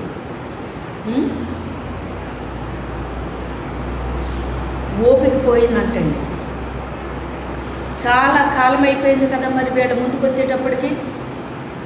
వీళ్ళలో అపేక్షలు లేవు, ధనమాసం లేదు, ఇతర అపేక్షలు లేవు, ఏమీ లేవు. అందుకు వీళ్ళు ఏం చేశారు? ముందుకు వచ్చేసారు. మొదటి స్థానాన్ని దాటేశారు, రెండో స్థానాన్ని దాటేశారు, మూడో స్థానాన్ని దాటేశారు, 4వ స్థానంలోకి వచ్చేసారు. వచ్చేసిన వాళ్ళందరూ హృదయాలు ఒకలాగున్నాయంటే ఒకలాగా లేవటండి. 4 హృదయాలు, 3 హృదయాలు 3 రకాలుగా ఉన్నాయంటున్నాడు. ఒకరి నేల 30 వంతులు మాత్రమే ఫలించింది అంటున్నాడు. మరొకరంట 60 వంతులకి వెళ్ళారటండి. మరొకరట 100 వంతులకి వెళ్ళారట. 100 వంతులు. మొన్న నాకు ఒక దర్శనాన్ని దేవుడు చూపించారండి. ఆ దర్శనంలో ఒక ఫేమస్ పాస్టర్ గారు అన్నమాట. ఆ పాస్టర్ గారు వంటకి సంబంధించిన సామాగ్రి ఉంది అక్కడ. ఆ సామాగ్రిని నేను తయారు చేయాలన్నమాట. ఇప్పుడు అది నేనేం చేస్తాననేటువంటిది నన్ను బట్టి ఉంది ఇప్పుడు అక్కడ. దాన్ని నేను ఏం చెయ్యాలనుకుంటున్నాను, ఇగో ఇవి నీకు ఇచ్చాను, దీన్ని ఏం చేస్తావు చెయ్యంటారు. అలా ఉంది ఇప్పుడు నాకు అక్కడ. అయితే ఇప్పుడు వాటిని చూసి నేను ఆలోచిస్తున్నాను ఏం చేస్తే బాగుంటుంది ఇట్లని అని. అక్కడ ఒక పెద్ద పాస్టర్ గారు అన్నమాట అండి, ఫేమస్ అయిన పాస్టర్ గారు అండి ఆయన. నాకు కూడా ఆయన వాక్యం అంటే చాలా ఇష్టం, బాగా చెప్తారు. ఆయన కొత్తిమీర కోస్తున్నారండి అక్కడ. ఇదేంటి కొత్తిమీర కూడా కోస్తారా అని ఆశ్చర్యంగా చూస్తున్నాను నేను. కొత్తిమీర ఎవరు కొయ్యాలి? అది తక్కువ చెప్పాలి మీరు నాకు. ఆడవాళ్ళు కోసుకుంటారు. ఇంకా ఎవరు కొయ్యొచ్చు కదా? మీరు వంటలు చేసేటప్పుడు సహజంగా ఈ కొత్తిమీర పని ఎవరికప్పు చెప్తారు మీరు? ఒరే ఇలా రారా, అమ్మాయి నువ్వు వెళ్ళరా అని కనీసం ఈ కొత్తిమీర కొయ్యడానికి మీకు 4-5 ఏళ్ళు పిల్లోడు సరిపోతాడు సరిపోడా? ఆ పిల్లలు చేసే పనిని కూడా పెద్ద ఆయన చేస్తున్నాడు. అది విచిత్రం. ఏంటి ఇల్లు కూడా కొత్తిమీర పోతున్నాడు ఏంటి అనుకుంటున్నాను అన్నమాట నేను. కానీ అక్కడ వంటకం అయితే ఇప్పుడు నేను చెయ్యాలన్నమాట. దీన్ని ఎలా చేస్తే బాగుంటుంది, దీన్ని 2 పద్ధతుల్లో చేయొచ్చు, ఏ పద్ధతిని నేను ఉపయోగించినప్పుడు దీన్ని అని నేను ఆలోచిస్తున్నాను అన్నమాట. అంటే ఆయన పెద్ద ఆయనే కానీ చిన్నపిల్లలు చేసే పనిని కూడా ఆయన చేస్తున్నారన్నమాట అండి ఆయన. అది ప్రభు నాకు చూపించింది. ఇక్కడ 30 వంతులు ఫలించారట, 60 వంతులు ఫలించారంట. మిగిలిన వారు అంటే 100% అన్నమాట అండి. ఇంకా 1% కూడా తగ్గలేదు. ఇంకా ఎక్కడ తగ్గలేదు. సహజమైనంత వరకు సేవకుల్ని పెద్ద వారిని కూడా ప్రభు నాకు ఎందుకు చూపిస్తారు అంటే, ఇదిగో వీళ్ళెక్కడ ఇలా ఉన్నారు, ఇక్కడ ఇలా ఉన్నారు, ఇక్కడ ఇలా ఉన్నారు. వాళ్ళు చేసే ఆ లోపమే కావచ్చు, లేకపోతే వాళ్ళ అనుభవం ఎంతవరకు ఉందో ఆ అనుభవం దేవుడు నాకు చూపించవచ్చు. అంటే వాళ్ళు చేసే పొరపాటు నువ్వు చేయకు అని కూడా అర్థం వస్తుంది అక్కడ, అంతే కాదా? అలాగా వాళ్ళు ఇవన్నీ నాకు చూపిస్తూ ఉంటారన్నమాట అండి. ఏంటి ఎంత పెద్ద సేవకుడు కదా, ఈయన ఇలా చేస్తారా అని కొన్ని నాకు అది కరెక్ట్ కాదన్నమాట అండి. కొంతమంది చేసేది నాకు అది కరెక్ట్ కాదు, అది ఇంకోలా చెయ్యాలి, అది ఇంకోలా చేయాల్సింది వాళ్ళు అలా చేస్తున్నారన్నమాట. ఇలాంటి విషయాలన్నీ దేవుడు నాకు బయలుపరుస్తూ ఉంటారన్నమాట. ఎందుకు అంటే వాళ్ళు చేసింది నువ్వు చెయ్యొద్దనే కదా ఇక్కడ నాకు చెప్పేది. ఎందుకు చెప్తున్నాడు ఆయన? వాళ్ళు ఎలా చేస్తున్నారో ఆ పని నాకే అర్థమవుతుంది. ఇది ఎలా చేయకూడదు, ఇలా ఎందుకు చేస్తున్నారా అని నాకు అర్థమవుతుంది. మీకు ఒక ఉదాహరణకి ఇచ్చాను అంతే. అదేం తప్పేమీ కాదు, కానీ మీకు ఒక ఉదాహరణకి ఇచ్చానమాట. అంత తగ్గించుకుంటాడు ఆయన అన్న భావన కూడా రావచ్చు అందులో ఆయన ఆ విషయంలో. కాకపోతే ఆయన అలాంటి పనులు చేయకూడదు, అంత పెద్ద ఆయన అలాంటి పనులు చేయకూడదు అన్నమాట. అవసరం లేదు, అది చిన్న పిల్లలకు అప్పచెప్తే సరిపోతుంది. అది ఏ పిల్లలకి ఏది అప్పచెప్పాలో ఆ బాధ్యతలు వాళ్ళకి అప్పచెప్పాలంటండి. మరో సేవకుడు చెప్పాడు, నీ మందిరములో ఏ పనులు ఉన్నాయో ఆ పనులు ఎంత కరెక్ట్గా నాతో చెప్పాడంటే, మరి నిజంగా ఆ సేవకుడు కాదు చెప్తే దేవుడే చెప్పాడని నాకు అనిపించింది అన్నమాట. సపోజు మందిరం దగ్గర ఎవరో తుడుస్తున్నారు, తుడిచి వాళ్ళు వెళ్ళిపోయారు, ఆ పని ఆగిపోకూడదు. వేరే వాళ్ళు ఉంటారు అక్కడ తుడవడానికి, వాళ్ళను నువ్వు ఉపయోగించాలి అక్కడ. ఎంత డైరెక్ట్గా చెప్పాడు ఇప్పుడు ఆ పాస్టర్ గారికి తెలుసా ఇది ఎంత కరెక్ట్గా ఉంది. ఇప్పుడు ఇది అక్కడే ఉంటారు, అదే పని చేసేవాళ్ళు. నువ్వు వెళ్ళిపోయిన వాళ్ళ కోసం ఆలోచించకూడదు, ఉన్న వాళ్ళతో ఆ పని నువ్వేం చేయాలి, వాళ్ళకి అప్పచెప్పాలి. ఆ పని ఆ బాధ్యత వాళ్ళకి అప్పగించాలి. ఎవరు ఏ బాధ్యత, ప్రతి ఒక్కరికి బాధ్యత అప్పగించాలి నువ్వు అని చెప్పాడు ఆయన. ఏం చేయాలంట, ఎవరికి ఏ బాధ్యత అప్పగిస్తే ఆ పని వాళ్ళు చెయ్యాలి. కొంతమంది వంగుతారు, కొంతమంది వంగరు అన్నాడు ఆయన. వంగినోళ్ళతోటే చేయించు, వంగనోళ్ళతో నువ్వేం చేయక్కర్లేదు అన్నాడు ఆయన. ఎందుకంటే వంగితేనే ఆశీర్వాదం, వంగపోతే ఏముంటుంది? అవునా కాదా? ఇంకోసారి ఒక మీటింగ్లో పాస్టర్ గారు వాక్యం చెప్పేశారు. ఆ మీటింగ్స్ పెట్టిన దైవజనుడు కలిసి, అయ్యగారు మేము వెళ్తున్నాం ఇంకా అని చెప్పడానికి అని వెళ్తే, ఆ పాస్టర్ గారితో ప్రార్థన చేయించుకోండి అమ్మా అన్నారు ఆయన. అంటే పాస్టర్ గారితో సరే అలాగనేసారు కదా అని వెళ్ళాను. నేను ప్రభువుని అడుగుతున్నాను, ఏ ప్రార్థన చేయించుకోవాలి ప్రభు అని. అసలు ప్రార్థన చేయించుకోవాలంటే మనకి ఎన్ని వచ్చేస్తాయండి ఆలోచనలు. దీనికోసం ప్రార్థన చేయించుకోవాలి, దానికోసం ప్రార్థన చేయించుకోవాలి, ఎన్ని వస్తుందో లిస్టు. కానీ ఆ లిస్టు పట్టుకుని ఎప్పుడు వెళ్ళేదాన్ని కాదండి అని. అయితే ఈయనేమో అనేసారు, అనేసిన తర్వాత బాగోదు అని వెళ్ళి ఆ లైన్లో నిలబడ్డాను. నేను 3వ మనిషిని అనుకుంటా, 4వ మనిషినో గుర్తులేదు. ఆయన నన్ను దేనికోసం చేయనమ్మా అని అడిగితే నేను చెప్పాలి. ఏం చెప్పను ఇప్పుడు నేను? పలానా దానికోసం చెయ్యండి అని నా దగ్గర ఏమీ లేదు చెప్పడానికి. ఇప్పుడు ప్రభువుని అడుగుతున్నాను నేను, ప్రభు దేనికోసం చేయించుకొని దేనికోసం చేయనమ్మా అని ఆయన అడిగితే నేనేం చెప్పాలి ఇప్పుడు నేను అని? ఏం చేయించుకొని ప్రభు అని నేను ప్రభువుని అడుగుతుంటే, ప్రభు అంటారు కదా పరిచర్య అన్నాడు ఆయన. ఏమన్నారు ఆయన? పరిచర్య అన్నారు. పరిచర్య అంటే ఏంటి ప్రభు అనుకుంటున్నాను తప్ప ఏం అర్థం కావట్లేదు నాకు. మొత్తం మీద నా టైం వచ్చేసింది, నేను వెళ్ళిపోయాను ఆయన దగ్గరికి. దేనికోసం చేయనమ్మా అన్నారు ఆయన. నేను చెప్పాను కదా అదే అడుగుతాను అంటే ఆయన ఏం చేశారు? ఆయన ఎలా ఉన్నారంటే 2 జేబుల్లో చేతులు పెట్టుకుని ఆయన ఇలా ఊగుతున్నాడు కళ్ళు మూసుకుని. కొంతమంది అలా ఉంటారు కదా, ఊగితే దేనికోసం చేయనమ్మా అన్నారు. ఇలా కళ్ళు తెరిచి చూసి దేనికోసం చేయనమ్మా అన్నారు, మళ్ళీ కళ్ళు మూసుకుని. పరిచర్య అండి అన్నారు నెమ్మదిగా. నాకు ఈ పరిచర్య అంటే ఏంటో కూడా నాకు క్లారిటీ లేదు కదా. ప్రభు పరిచర్య అంటున్నారు, ఏంటో నాకు అర్థం కావట్లేదు. అప్పుడు పరిచర్య అంటే అని నెమ్మదిగా అన్నాను అన్నమాట. ఆయన ఒక్కసారే కళ్ళు మూసుకుని ఆయన ఉలుక్కుపడి ఇలా చూశాడు నన్ను. బాబు ఇలాగ అనకూడదా ఏంటి అని నాకు భయం వేసింది లోపల. ఏంటమ్మా అన్నారు. ఈ ప్రభు ఆయన అలా చూశారు అని మళ్ళీ నా లోపల.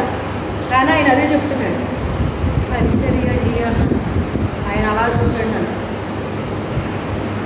ఇన్ని మీటింగ్స్కి వెళ్ళాను, ఎవ్వరో ఈ మాట అడగలేదమ్మా, ఇప్పుడు మీరు అడుగుతున్నారు ఈ మాట అన్నారు ఆయన. అంటే ఇది అడగకూడదా? నాకు తెలియదు మరి ప్రభు ఎందుకు పరిచర్య అన్నాడు నాతోటి అని నేను అనుకుంటున్నా. అంటే ప్రభు ఇప్పుడు నాకు రామి చెప్పినట్ట, మీరేంటి ఇలాగ ఆశ్చర్యంగా అడుగుతున్నారు అని నేను అనుకుంటున్నాను. అనుకునేసరికి ఆయన అంటారు కదా, మంచి విషయం అడిగావమ్మా. ఏమన్నారు? మంచి విషయం అడిగావమ్మా. ఈ మాట ఎవరు అడగరు. చాలా మంచి విషయం అడిగావమ్మా నువ్వు అని సంతోషపడ్డారు. ఇప్పుడు ఎందుకు నాయన? అమ్మయ్య తండ్రి, అయితే మంచిదే అడగమన్నావన్నమాట ప్రభు. నువ్వు నీ చెల్లి ఎందుకు చెప్తావు నాకు అనుకున్నాను. అనుకుని ప్రభువా ఈ బిడ్డ నీ పరిచర్య చేసే భాగ్యాన్ని తండ్రి బిడ్డకి అని ప్రార్థన చేశారండి ఆయన. ప్రార్థన చేస్తే ఆ ఆదివారం చర్చికి వెళ్ళాను నేను. చర్చికి వెళ్ళేసరికి అక్కడ 2 ఉన్నారన్నమాట. మందిరంలో పరిచర్య చేయడానికి చాపలేయటం, తీయటం, తొడవడం ఇవన్నీ చేసేవారండి. ఒక 2 ఉండేవారు. నాకు తెలిసి మరి 2 ఉండేవారు. ఉంటే మరి వాళ్ళు ఏమయ్యారో నాకు తెలియదు. కానీ మరి బయటకన్నా వెళ్ళారో మరి ఏంటో పెద్దవారు కనుక నాకు తెలియదు. పరిశుద్ధాత్మ దేవుడు అంటున్నాడు, వెళ్ళి చేపల చుట్టూ అంటున్నాడు నన్ను. వెళ్ళి వాక్యం చెప్పాను లేదు నన్ను. ఏమన్నాడు? వెళ్ళి చేపల చుట్టూ అన్నాడు నన్ను ఆయన. దొంగ చేపలు అన్నమాట అవి. అలాగే ప్రభు అని వెళ్ళి చేపలు చుడుతున్నాను అన్నమాట. నేను ఒక చేప చుట్టేశాను, 2వ చేప చుడుతున్నానండి. ఈ లోపల వచ్చేసింది ఒక ఆవిడ. మీకు తెలుసు ఆవిడ దేవరత్నం. అమ్మమ్మమ్మమ్మ ఈ పని కూడా మాకు ఎవరా? ఈ ఆశీర్వాదం కూడా మీరే తీసేసుకుంటారా? ఈ ఆశీర్వాదం కూడా మాకు వచ్చురా అని చెప్పి నా చేతిలో ఉన్న చేప లాగేసుకుంటుంది ఆవిడ. అదేంటండి అంటే, లేదమ్మా మీరు చేయడం ఏంటి పని, నేను చేస్తాను. మీరు చేయడం ఏంటి? మా పని అది. మా పని మీరు ఎలా చేస్తారో చూసారా? వాళ్ళు ఎంత సమర్పించుకున్నారో మీరు ఆలోచించండి. వాళ్ళ వృద్ధులాళ్ళు చెప్పాలంటే వాళ్ళ వృద్ధులంటే వాళ్ళు. ఇది మా పని, మేమెవ్వరికీ ఇవ్వము, ఇది మేమే చేస్తాము అని. కొన్నింటి బాబు ఈ చేపన్నా చుట్టనివ్వండి, సగమే కదా చుట్టని, సగం చుట్టనివ్వండి అంటే అబ్బాబ్బే అసలు కుదరదు నాకు అని చెప్పి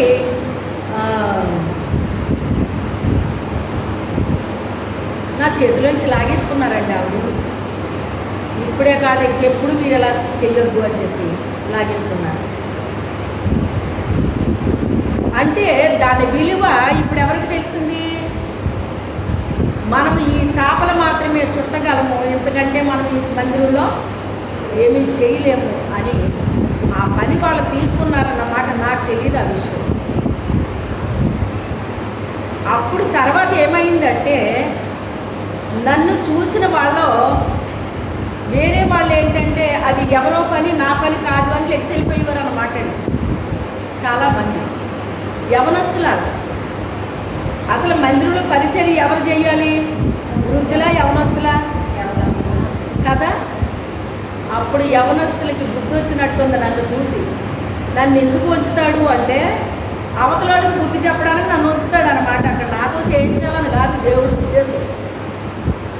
ఆవిడే వంగారు, ఆవిడే చేపలు తీస్తుంటే మనం ఏంటి నిలబడి చూస్తున్నామని మిగతా వాళ్ళు వంగారు అనమాట. అప్పటి నుంచి వాళ్ళు చేయడం ప్రారంభించారు.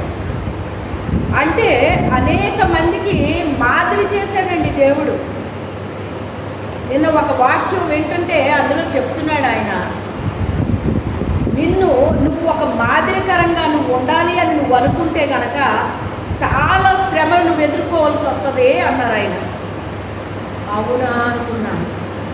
ఈ మందిరం కట్టేటప్పుడు నేను బయట తిరుగుతా, ప్రభువా నేను అనేక మందికి మాదిరిగా ఉండాలి తండ్రి అని ప్రార్థన చేసుకుంటా తిరిగాను నేను బయట.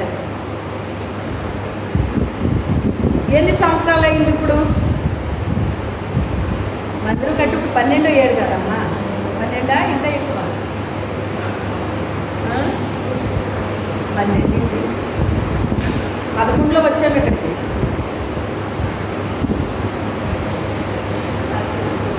ఇప్పుడు చెప్పండి నాకు ఆన్సర్ ఏంటి? ఈ శ్రమలన్నీ ఏంటి? నాకు అసలు గ్యాప్ లేకుండా ఈ శ్రమలేంటి నాకు ఇలా వస్తున్నాయి అని అనుకున్న దానికి ఆన్సర్ ఎప్పుడు వచ్చింది? నాకు నిన్న వచ్చింది. నువ్వు అనేక మందికి మాదిరిగా ఉండాలని నువ్వు ఎప్పుడైతే కోరుకున్నావో అప్పుడే నీకు అనేకమైన శ్రమలు వస్తాయి అన్నారు ఆయన. ఓహో, ఈ శ్రమలన్నీ ఎందుకు వచ్చినాయా నాకు? ఈ నాకు రావాల్సినవి కాదు, కానీ నేను అనేక మందికి మాదిరి ఉండాలన్న అడిగాను కదా ప్రభుని, అందుకు అనుమతించాడా నా జీవితంలోకి ఇవన్నీని అని దేవునికి వందనాలు చెల్లించాను. హల్లెలూయా. ఎందుకని? నేను అనుభవించాను కానీ నన్ను అనేక మందికి దేవుడు ఏం చేశాడు? ఇప్పుడు నన్ను మాదిరిగా తయారు చేశాడు. దేవునికి వందనాలని. ఎందుకంటే ఆల్రెడీ పడిపోతాం వచ్చేసాను కదా. మరి ఆన్సర్ ఎప్పుడు చెప్తారండి మనకి? పరీక్ష రాసేటప్పుడు చెప్పరు, అయిపోయాక చెప్తారు. అయిపోయాక చెప్పి అడుగుతున్నాను. నీకు ఇంకేంటి? అన్నీ అయిపోయాయి కదా, ఇప్పుడు ఇంకేంటి? నాకు బాధ ఏంటి? ఇంకా దేవునికి స్తోత్రం. అయితే ఇప్పుడు అనేక మందికి మాదిరిగా చేసావా, ఇవన్నీ అందుకు అనుమతించావు నా జీవితంలోకి. దేవునికి స్తోత్రం. ప్రభువా నీకు వందనాలు, ముందుకు వచ్చినాయి అని చెప్పావు, నీకు వందనాలు తండ్రి అని చెప్పేసి దేవునికి వందనాలు చెల్లించానండి. అంటే మనం అనేక మందికి మాదిరిగా ఉండాలంటే ఏమొస్తాయంటే మన జీవితంలోకి శ్రమలు వచ్చేస్తాయండి. మరి అడిగింది నేనే కదా. మాదిరిగా ఉండాలని అనుకున్నాను కానీ మాదిరిగా ఉంటే ఇన్ని శ్రమలు వస్తాయని నాకేమన్నా తెలిసినప్పుడు. కానీ ఈ ప్రార్థన చేయించింది ఎవరు ఎందుకే నాతోటి? పరిశుద్ధాత్మ దేవుడు. ఎవరో పరిశుద్ధాత్మ దేవుడు చేపిస్తాడండి మనతోటి. తెలుసా మీకు ఆ సంగతే? విషయం తెలీదు, మనతో ప్రార్థన చేయించేస్తాడు ఒక్కోసారి. మరి మీకు ఆ అనుభవం ఉందో లేదో నాకు తెలియదు, కానీ నా అనుభవంలో ఎలా ఉంటుందంటే విషయం తెలియదు ప్రార్థన చేస్తానండి. ఆ ప్రార్థన ఎందుకు చేశానో నాకు కూడా తెలియదు అనమాట. ఆ తర్వాత తెలుస్తుందండి ఎందుకు ఆ ప్రార్థన చేశానో. తర్వాత అర్థమవుతుంది నాకు. అర్థమయ్యేటప్పటికి అంత అయిపోతుంది. ఇప్పుడు ఈ ప్రార్థన కూడా ఎవరు చేపించినట్టు?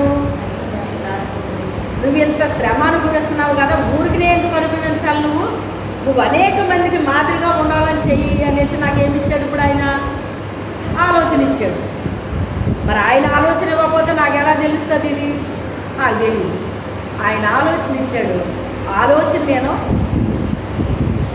దేవుడి దగ్గర పెట్టాను అన్నమాట. అప్లికేషన్ పెట్టాను. అప్లికేషన్ పెడితే ఆయన గ్రాంటెడ్ అన్నాడు అన్నమాట. నీకు అంగీకారం లేదు కదా, గ్రాంటెడ్ అన్నాడు ఆయన. అప్పుడు నాకు శ్రమ స్టార్ట్ అయిందన్నమాట. బాగుంది కదా ఇప్పుడు అది. కానీ ఇప్పుడు నాకేమైంది, శ్రమ నొందుట నాకు అది. ఇప్పుడు నాకు శ్రమ అంటే నాకు భయం లేదంట. ఎందుకని ఎవరి నిండా ముందు చలి ఏంటండి, కాలిపోయిన దానికి ఇంకా భయం ఏంటండి, ఇంకా కాలిపోతున్న మనిషికి ఇంకా భయం ఏంటండి. శ్రమలనే కొలువులో కాలిపోతున్నాను, అన్ని విషయాల్లో కాల్చేశాడు. ఇబ్బంది అనే కొలువులో వేస్తానంటాడు. నువ్వు సువర్ణంలాగా రావాలి అంటే శ్రమలనే కొలువులో వేస్తానంటాడు ఆయన. నశించిపోయే సువర్ణం అగ్ని పరీక్ష వలన అది ఏమైపోతుంది, శుద్ధ అయిపోతుంది. దానికంటే అమూల్యమైంది కదా నీ విశ్వాసం అంటున్నాడు ఇక్కడ ఆయన. మన విశ్వాసము పరీక్షింపబడుతుంది. అందులో ఎంత శాతం మనం వస్తున్నాము, 30% వచ్చామా, 60% వచ్చామా, 100% వస్తున్నాము. మనల్ని బట్టి వస్తుంది అది. బాబా ఎందుకు వచ్చిన శ్రమలండి బాబు, నా బ్రతికంత ఈ శ్రమలతోటే సరిపోయింది నాకు అంతా. నా ప్రాణానికి సుఖం లేదండి అసలు. ఏంటండి బాబు ఈ శ్రమలు ఏంటండి, ఈ శ్రమలు ఏంటండి అని విసుక్కుంటున్నారేమో. విసుక్కోకండి, శ్రమ నొందుట నాకు మేలయ్యింది అన్నాడు. శ్రమ లేకపోతే నువ్వు సువర్ణంలాగా తయారవు. నీ విశ్వాసము బంగారం కంటే అమూల్యమైందని చెప్తున్నాడు పేతురు గారు. అందుకని మనకి శ్రమలు అవసరం అంటారా కాదంటారా? ఈరోజు ధైర్యం తెచ్చుకోండి. శ్రమల్లో ఉన్న వాళ్ళందరూ కూడా ఈ మాటను బట్టి ఏం చేయాలి, మీరు ధైర్యం తెచ్చుకోండి. యేసేపు పరిశుద్ధుడండి. పరిశుద్ధుడిని తీసుకెళ్ళి ఏం చేశాడు ఆయన, శ్రమల్లో పడేశాడా లేదా? మరి తర్వాత రాజు అయిపోయాడు కదా ఆయన. రాజు అవ్వాలంటే ప్రాసెస్ ముందు ఉంటుంది. మరి నువ్వు ఉద్యోగం చేయాలంటే ట్రైనింగ్ ఉంటుంది. మరి ట్రైనింగ్ లేని ఉద్యోగం ఉంటుందండి.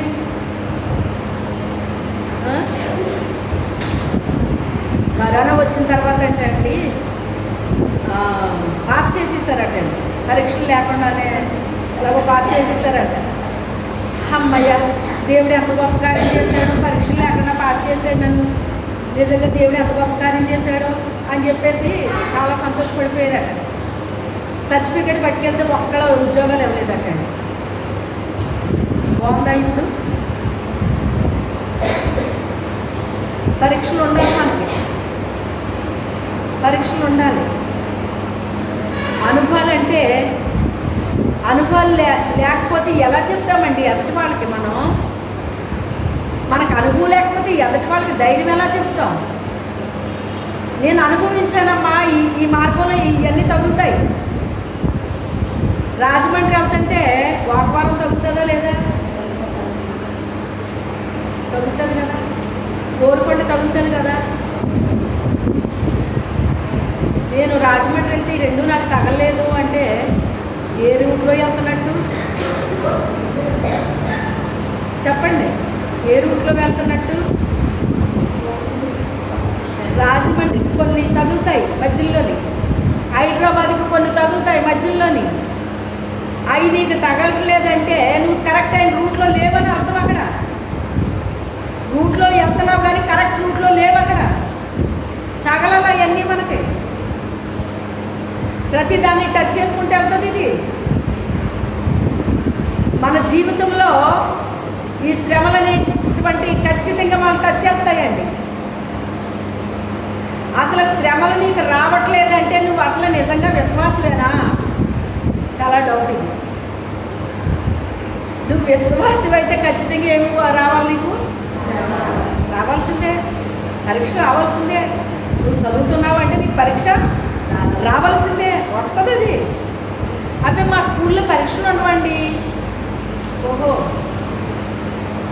పరీక్షలు లేవంటే నీకు ఉద్యోగం కూడా రావండి, అంతేనా కదా? అలా ఉంటాయి.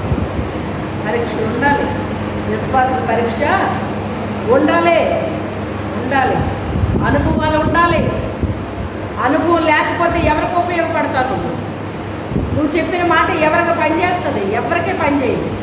అనుభవం ఉండాలి నీ జీవితంలో. అనుభవం ఉండాలి. అనుభవ సాక్ష్యం అనేటువంటి చాలా గొప్పది, చాలా బలంగా ఉంటుంది. అనుభవాలు లేని ఏవి కూడా అవి బలంగా ఉండవు, ఎవరికి పని చేయవయ్యి. ఆ వీళ్ళకేం తెలుసండి నా గురించి, ఆ వీళ్ళకేం తెలుసండి నా గురించి అని.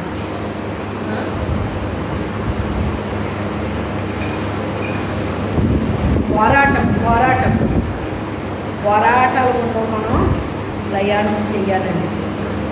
ఓపికతో వాళ్ళు ఏం చేశారంటేనంట, ఒకళ్ళు 30 వంతులు ఫలించాలంట, ఒకళ్ళు 60 వంతులు, మరొకరు లాస్ట్ 100% ఫలించేశారటండి.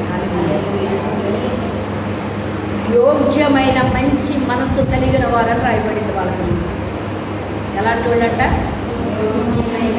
మనసు కూడా యోగ్యంగా ఉంటుందా తెలుసండి సంగతి? మనసు యోగ్యంగా ఉండాలన్న సంగతి ఎంతమందికి తెలుసు? చేయి చూపించండి.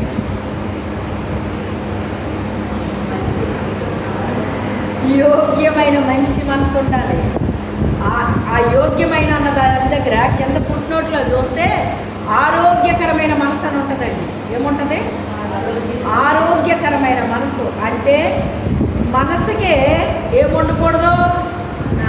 రోగం ఉండకూడదు. ఏముండకూడదు? రోగం ఉండకూడదు. అదేంటండి, మనసు కూడా రోగం ఉంటుందా? మరి ఉంటుందండి. బుద్ధికి రోగం ఉంటుందండి, మనసుకు రోగం ఉంటుందండి, ఆలోచనలకు ఉంటుందండి, తలంపులకు ఉంటుందండి.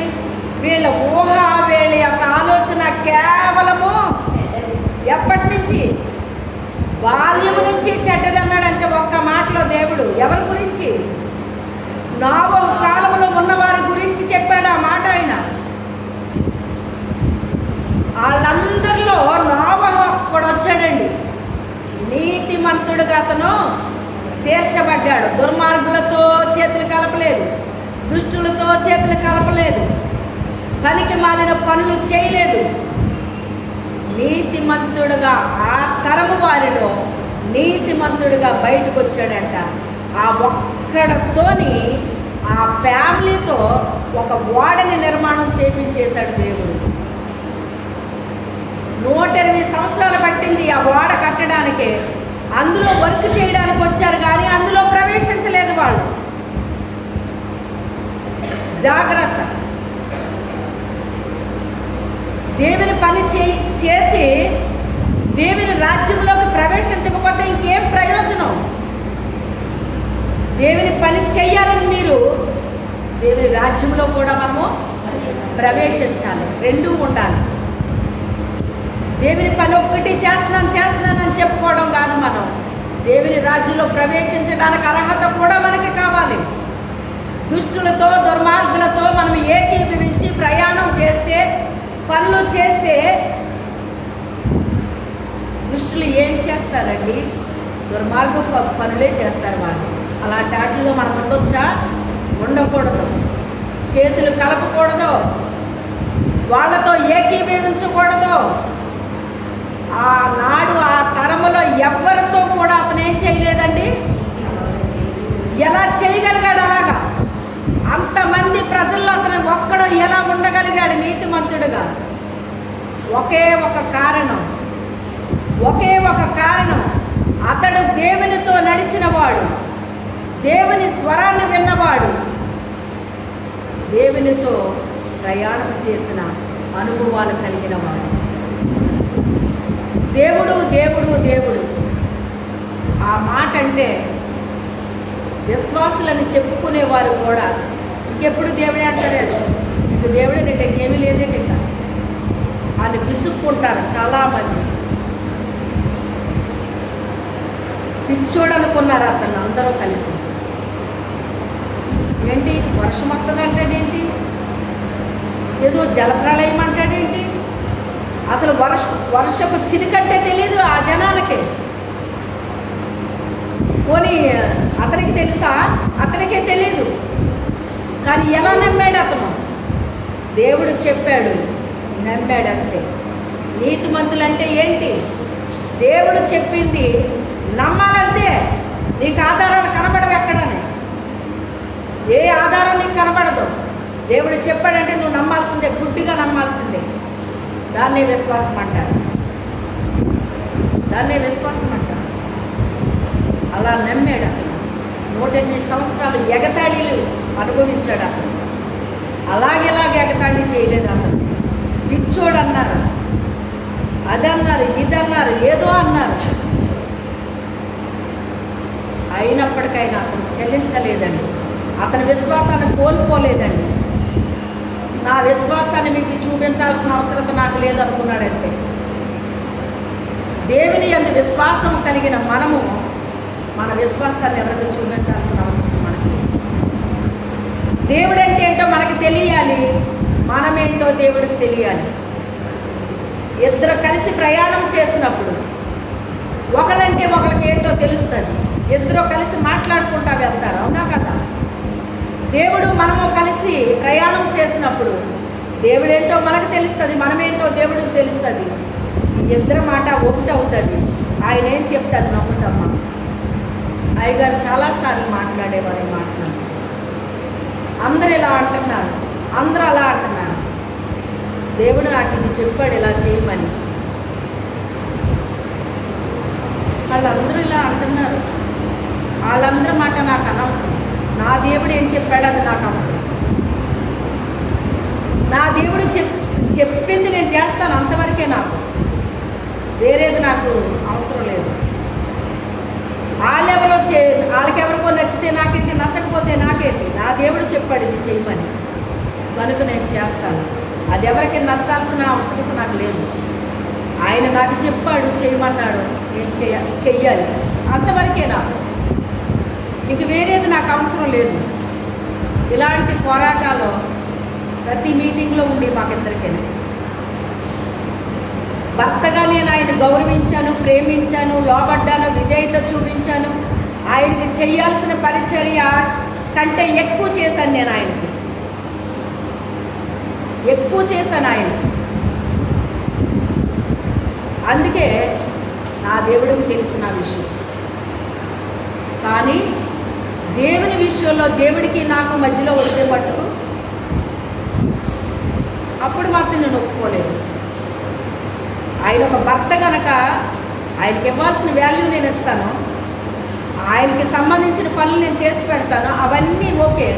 కానీ దేవుడికి నాకు మధ్యలో వచ్చి నేను ఇస్తాను సలహా నువ్వు చెయ్యి అంటే దానికి నేను ఓకే అనలేదు, ఏ రోజుని అనలేదు. నేను ఇది ఆయనకి నాకు సంబంధించింది. అది ఈయన వివాహం చేసుకున్నాక భర్త అయ్యాడు ఆయన, కానీ ఆయన నన్ను పుట్టించుకున్నాడు. ఆయన ఎవరెక్కువ నాకు మధ్యలో వచ్చిన భర్త పుట్టించుకున్న దేవుడా? నాకే కాదు ఈ ప్రశ్న, మీకు కూడా. ఈరోజు మధ్యలో వచ్చిన వాళ్ళు మధ్యలో ఉండొచ్చు, వెళ్ళొచ్చు, మనకు తెలియదు. కానీ దేవుడు శాశ్వతము ఉంటాడు. ఆయన శాశ్వతం ఉంటాడు. ఆయన యుగ యుగాలకే దేవుడు. ఆయన నన్ను విడిచిపెట్టలేదు, మిమ్మల్ని విడిచిపెట్టాడు. నన్ను హల్లెలూయా చెప్పండి. నిన్ను సృష్టించిన వాడు నీకు భర్త అయి ఉన్నాడు అన్నాడు ఆయన. భూ సంబంధించిన భర్త వెళ్ళిపోయాడు ప్రభు సన్నిధికి, ఆ భర్త ఎంటర్ అయ్యాడు నా దగ్గరికి. అప్పుడు విడిచిపెట్టలేదు, ఇప్పుడు విడిచిపెట్టలేదు. ఇప్పుడు మరింత దగ్గరగా ఉన్నాడు ఆయన, మరింత సమీపంగా ఉన్నాడు ఆయన, మరింత తోడుగా ఉన్నాడు నాకు. ఆయన నా మనసులో అనుకున్నది జరిగిస్తున్నాడు ఆయన. ఇలాంటి భర్త భూమి మీద ఎవరికైనా ఉంటాడా? భూ సంబంధించిన భర్త ఒకడు చేస్తాడు, ఒకడు చేయడు, 10 చేస్తాడు, 4 చేయడు. కానీ ఆయన నిజముగా ఆయనకి మనము భార్య వలె నమ్మకంగా ఉంటే, భార్యలంటే చాలా రకాలు ఉంటారు. అందుకే అన్నాడు, జగడగొట్టి దానితో కాపురము చేయడం కంటే మిద్ది మీద ఒక మూల నివసించడం మేలని చెప్పాడు ఆయన. కానీ గుణవతి అయిన భార్య దొరుకుట అరుదు, అట్టిది ముత్యము కంటే అమూల్యమైనది. ఆమె ఆయనకు లాభమే కానీ నష్టము తేదు, మేలే కానీ కీడు చేయదు. దీని యొక్క అర్థం నాకు ఈ మధ్య తెలిసింది, నాకు దీని అర్థం. జరిగిన తర్వాత తెలుస్తాయండి కొన్ని అర్థాలు. కొన్ని తెలియచ్చు, తెలియకపోవచ్చు, నాకు తెలియదు. కానీ ఇది వాక్యం చాలాసార్లు నేను చదివాను, చెప్పాను మీకు. కానీ నా అనుభవంలో ఇది నాకు జరుగుతుంది కానీ దీని అర్థమైతే నాకు తెలియలేదు. కానీ దీని అర్థం తెలిసేటప్పటికి నేను ఆయనకి మేలే చేస్తున్నానని నాకు అర్థమైంది. హల్లెలూయా. నా తండ్రి ఆయనకు నేను మేలే చేస్తున్నాను, కానీ మనుషులకి అది నచ్చదు.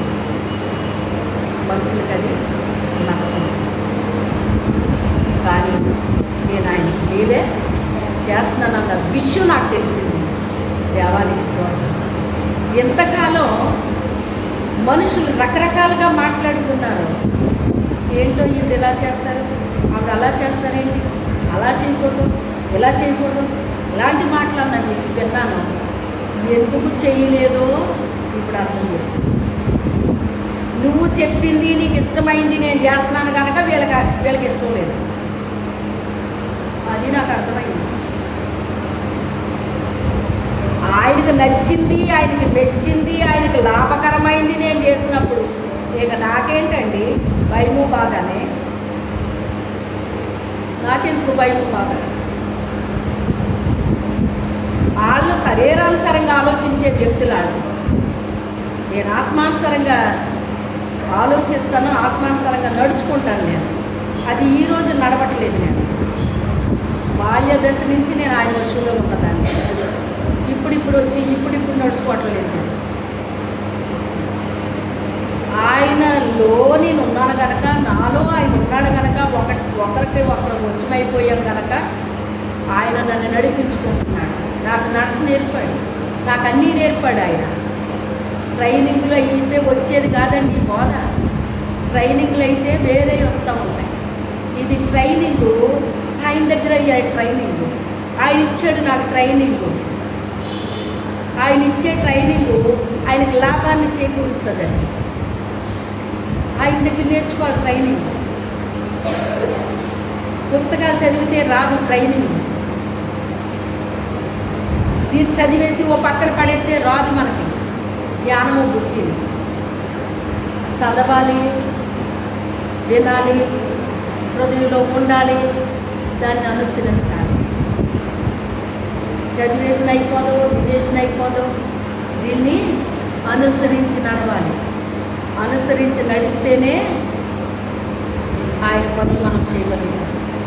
ఆయనకు నచ్చేటట్టుగా చేయగలుగుతాం, ఆయన మెచ్చేటట్టుగా చేయగలుగుతాం. నన్ను పక్కదారికి మళ్లించడానికి చాలామంది ప్రయత్నాలు చేసేవారు. కానీ ఆవిడ ఇలాగా రకరకాల మాటలు వినాల్సి వచ్చింది. విన్నాను కానీ ట్రాక్ తప్పలేదు. విన్నాను, వాళ్ళకి అలాగే అర్థమైంది. దేవుని స్తోత్రం. నేను కరెక్ట్ వేలోనే నేను వెళ్తున్నాను. నా వేలో నా ప్రభు ఉన్నారు, నాకు తోడున్నాడు. ఆయన నేను కలిసి ప్రయాణం చేస్తాను. ఇప్పుడు సైతాన్ బాధ ఏంటంటే ఆయనతో కలిసి నేను ప్రయాణం చేయకూడదు. అది దాని బాధ.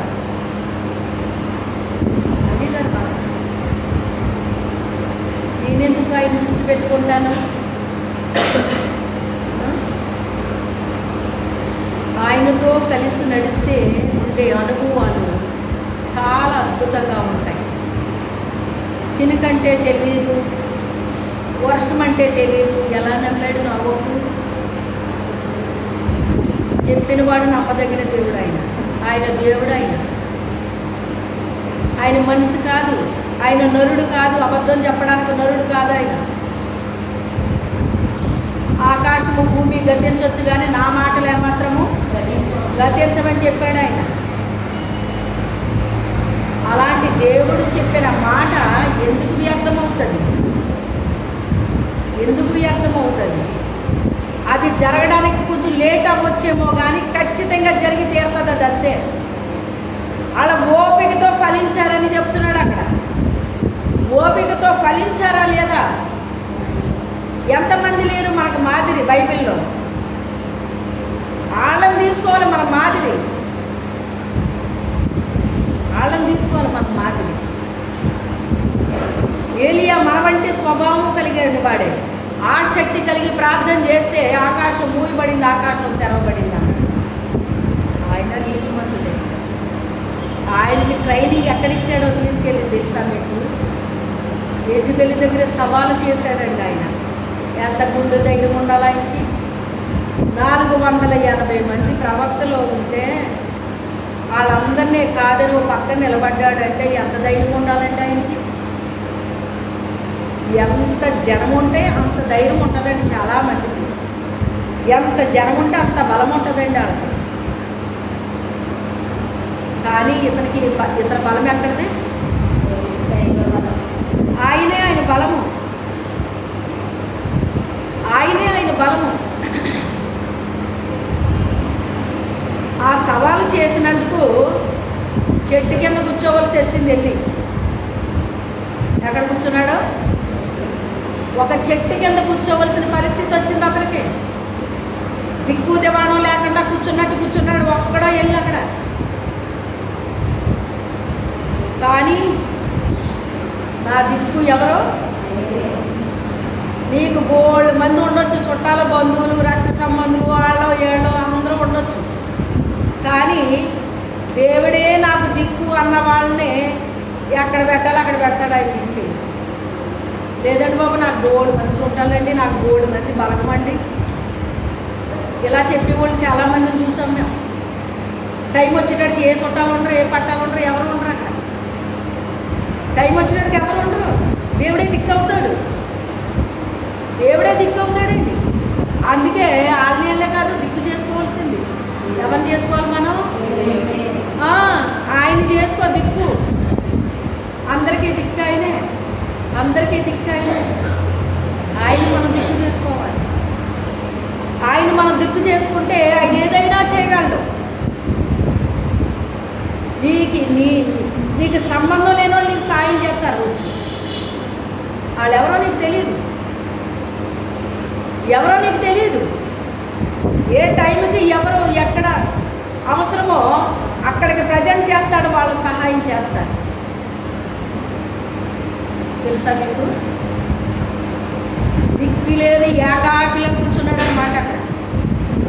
ఆ కాకులు తెచ్చిన భోజనం తిన్నాడంటే ఆ కాకి మూతి పట్టుకెళ్ళి ఎన్ని దరిద్రాల్లో పెడుతుందా తట్టుకెళ్ళి?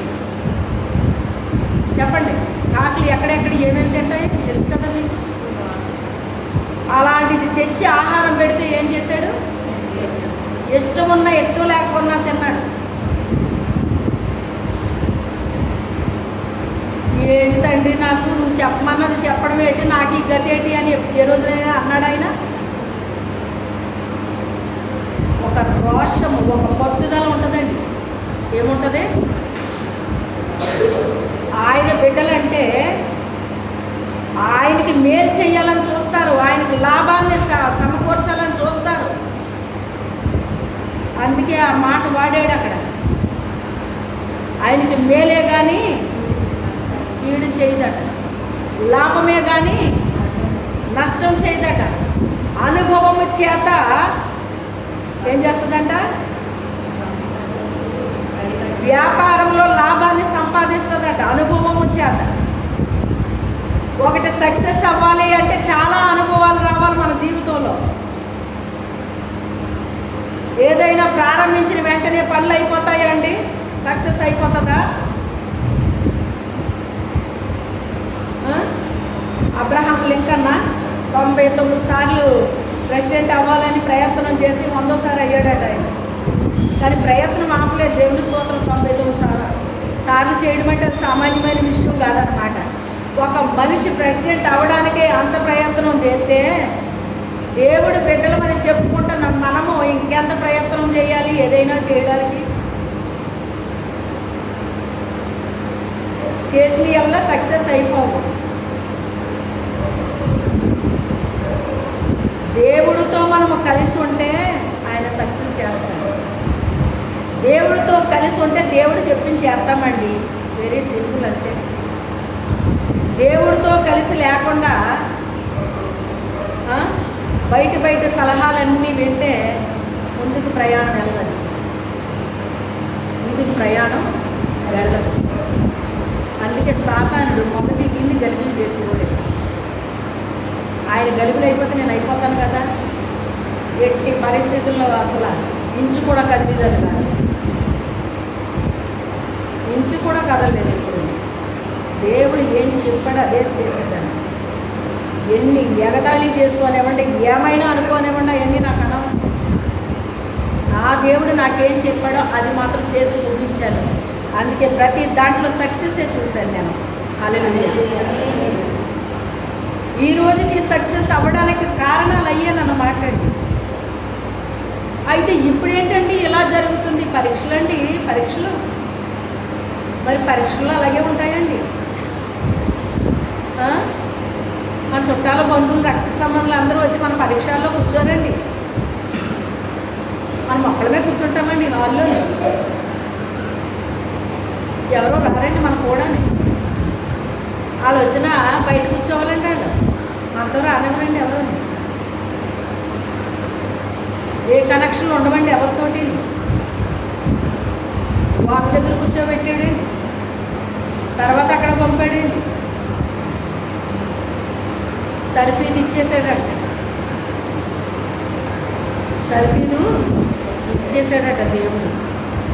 దేవుడు ఏ తర్ఫీదు ఇస్తున్నాడో మనకు తెలియదండి.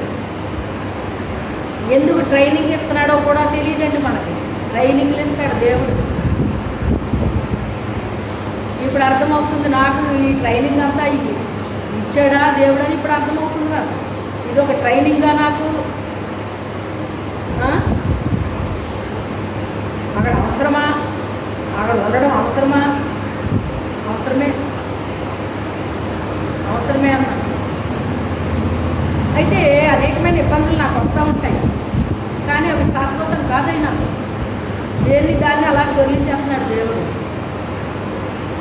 నాకు సహాయం చేస్తున్నాడు. ఆయనేమి నన్ను విడిచిపెట్టేయలేదు. నిన్ను విడువను ఎడబాయను, శాశ్వతమైన ప్రేమతో నేను నిన్ను ప్రేమిస్తున్నాను, విడువక నీ ఎడల కృప చూపిస్తున్నాను. సౌలుకి నా కృప దూరమైనట్లుగా దావీదు నా కృప నీకు దూరం చేయండి. నీకే కాదు, నీ పిల్లల తరాలకి నా కృపని వారి మీద ఉంటుంది అని దేవుడు ఆయనకు వాగ్దానం చేశాడు. ఒక్క వ్యక్తి దేవుళ్ళు కరెక్ట్గా నిలబడితే, దేవుడు చెప్పినట్టుగా చేస్తే వారి పిల్లల తరాల మీదకే దేవుని కృప వస్తుంది. ప్రార్థన చేద్దాం. ఎవరికి వారి ప్రార్థన చేసుకోండి. మీలో ప్రేరేపించబడి వారు ఒక ప్రార్థన చేయండి.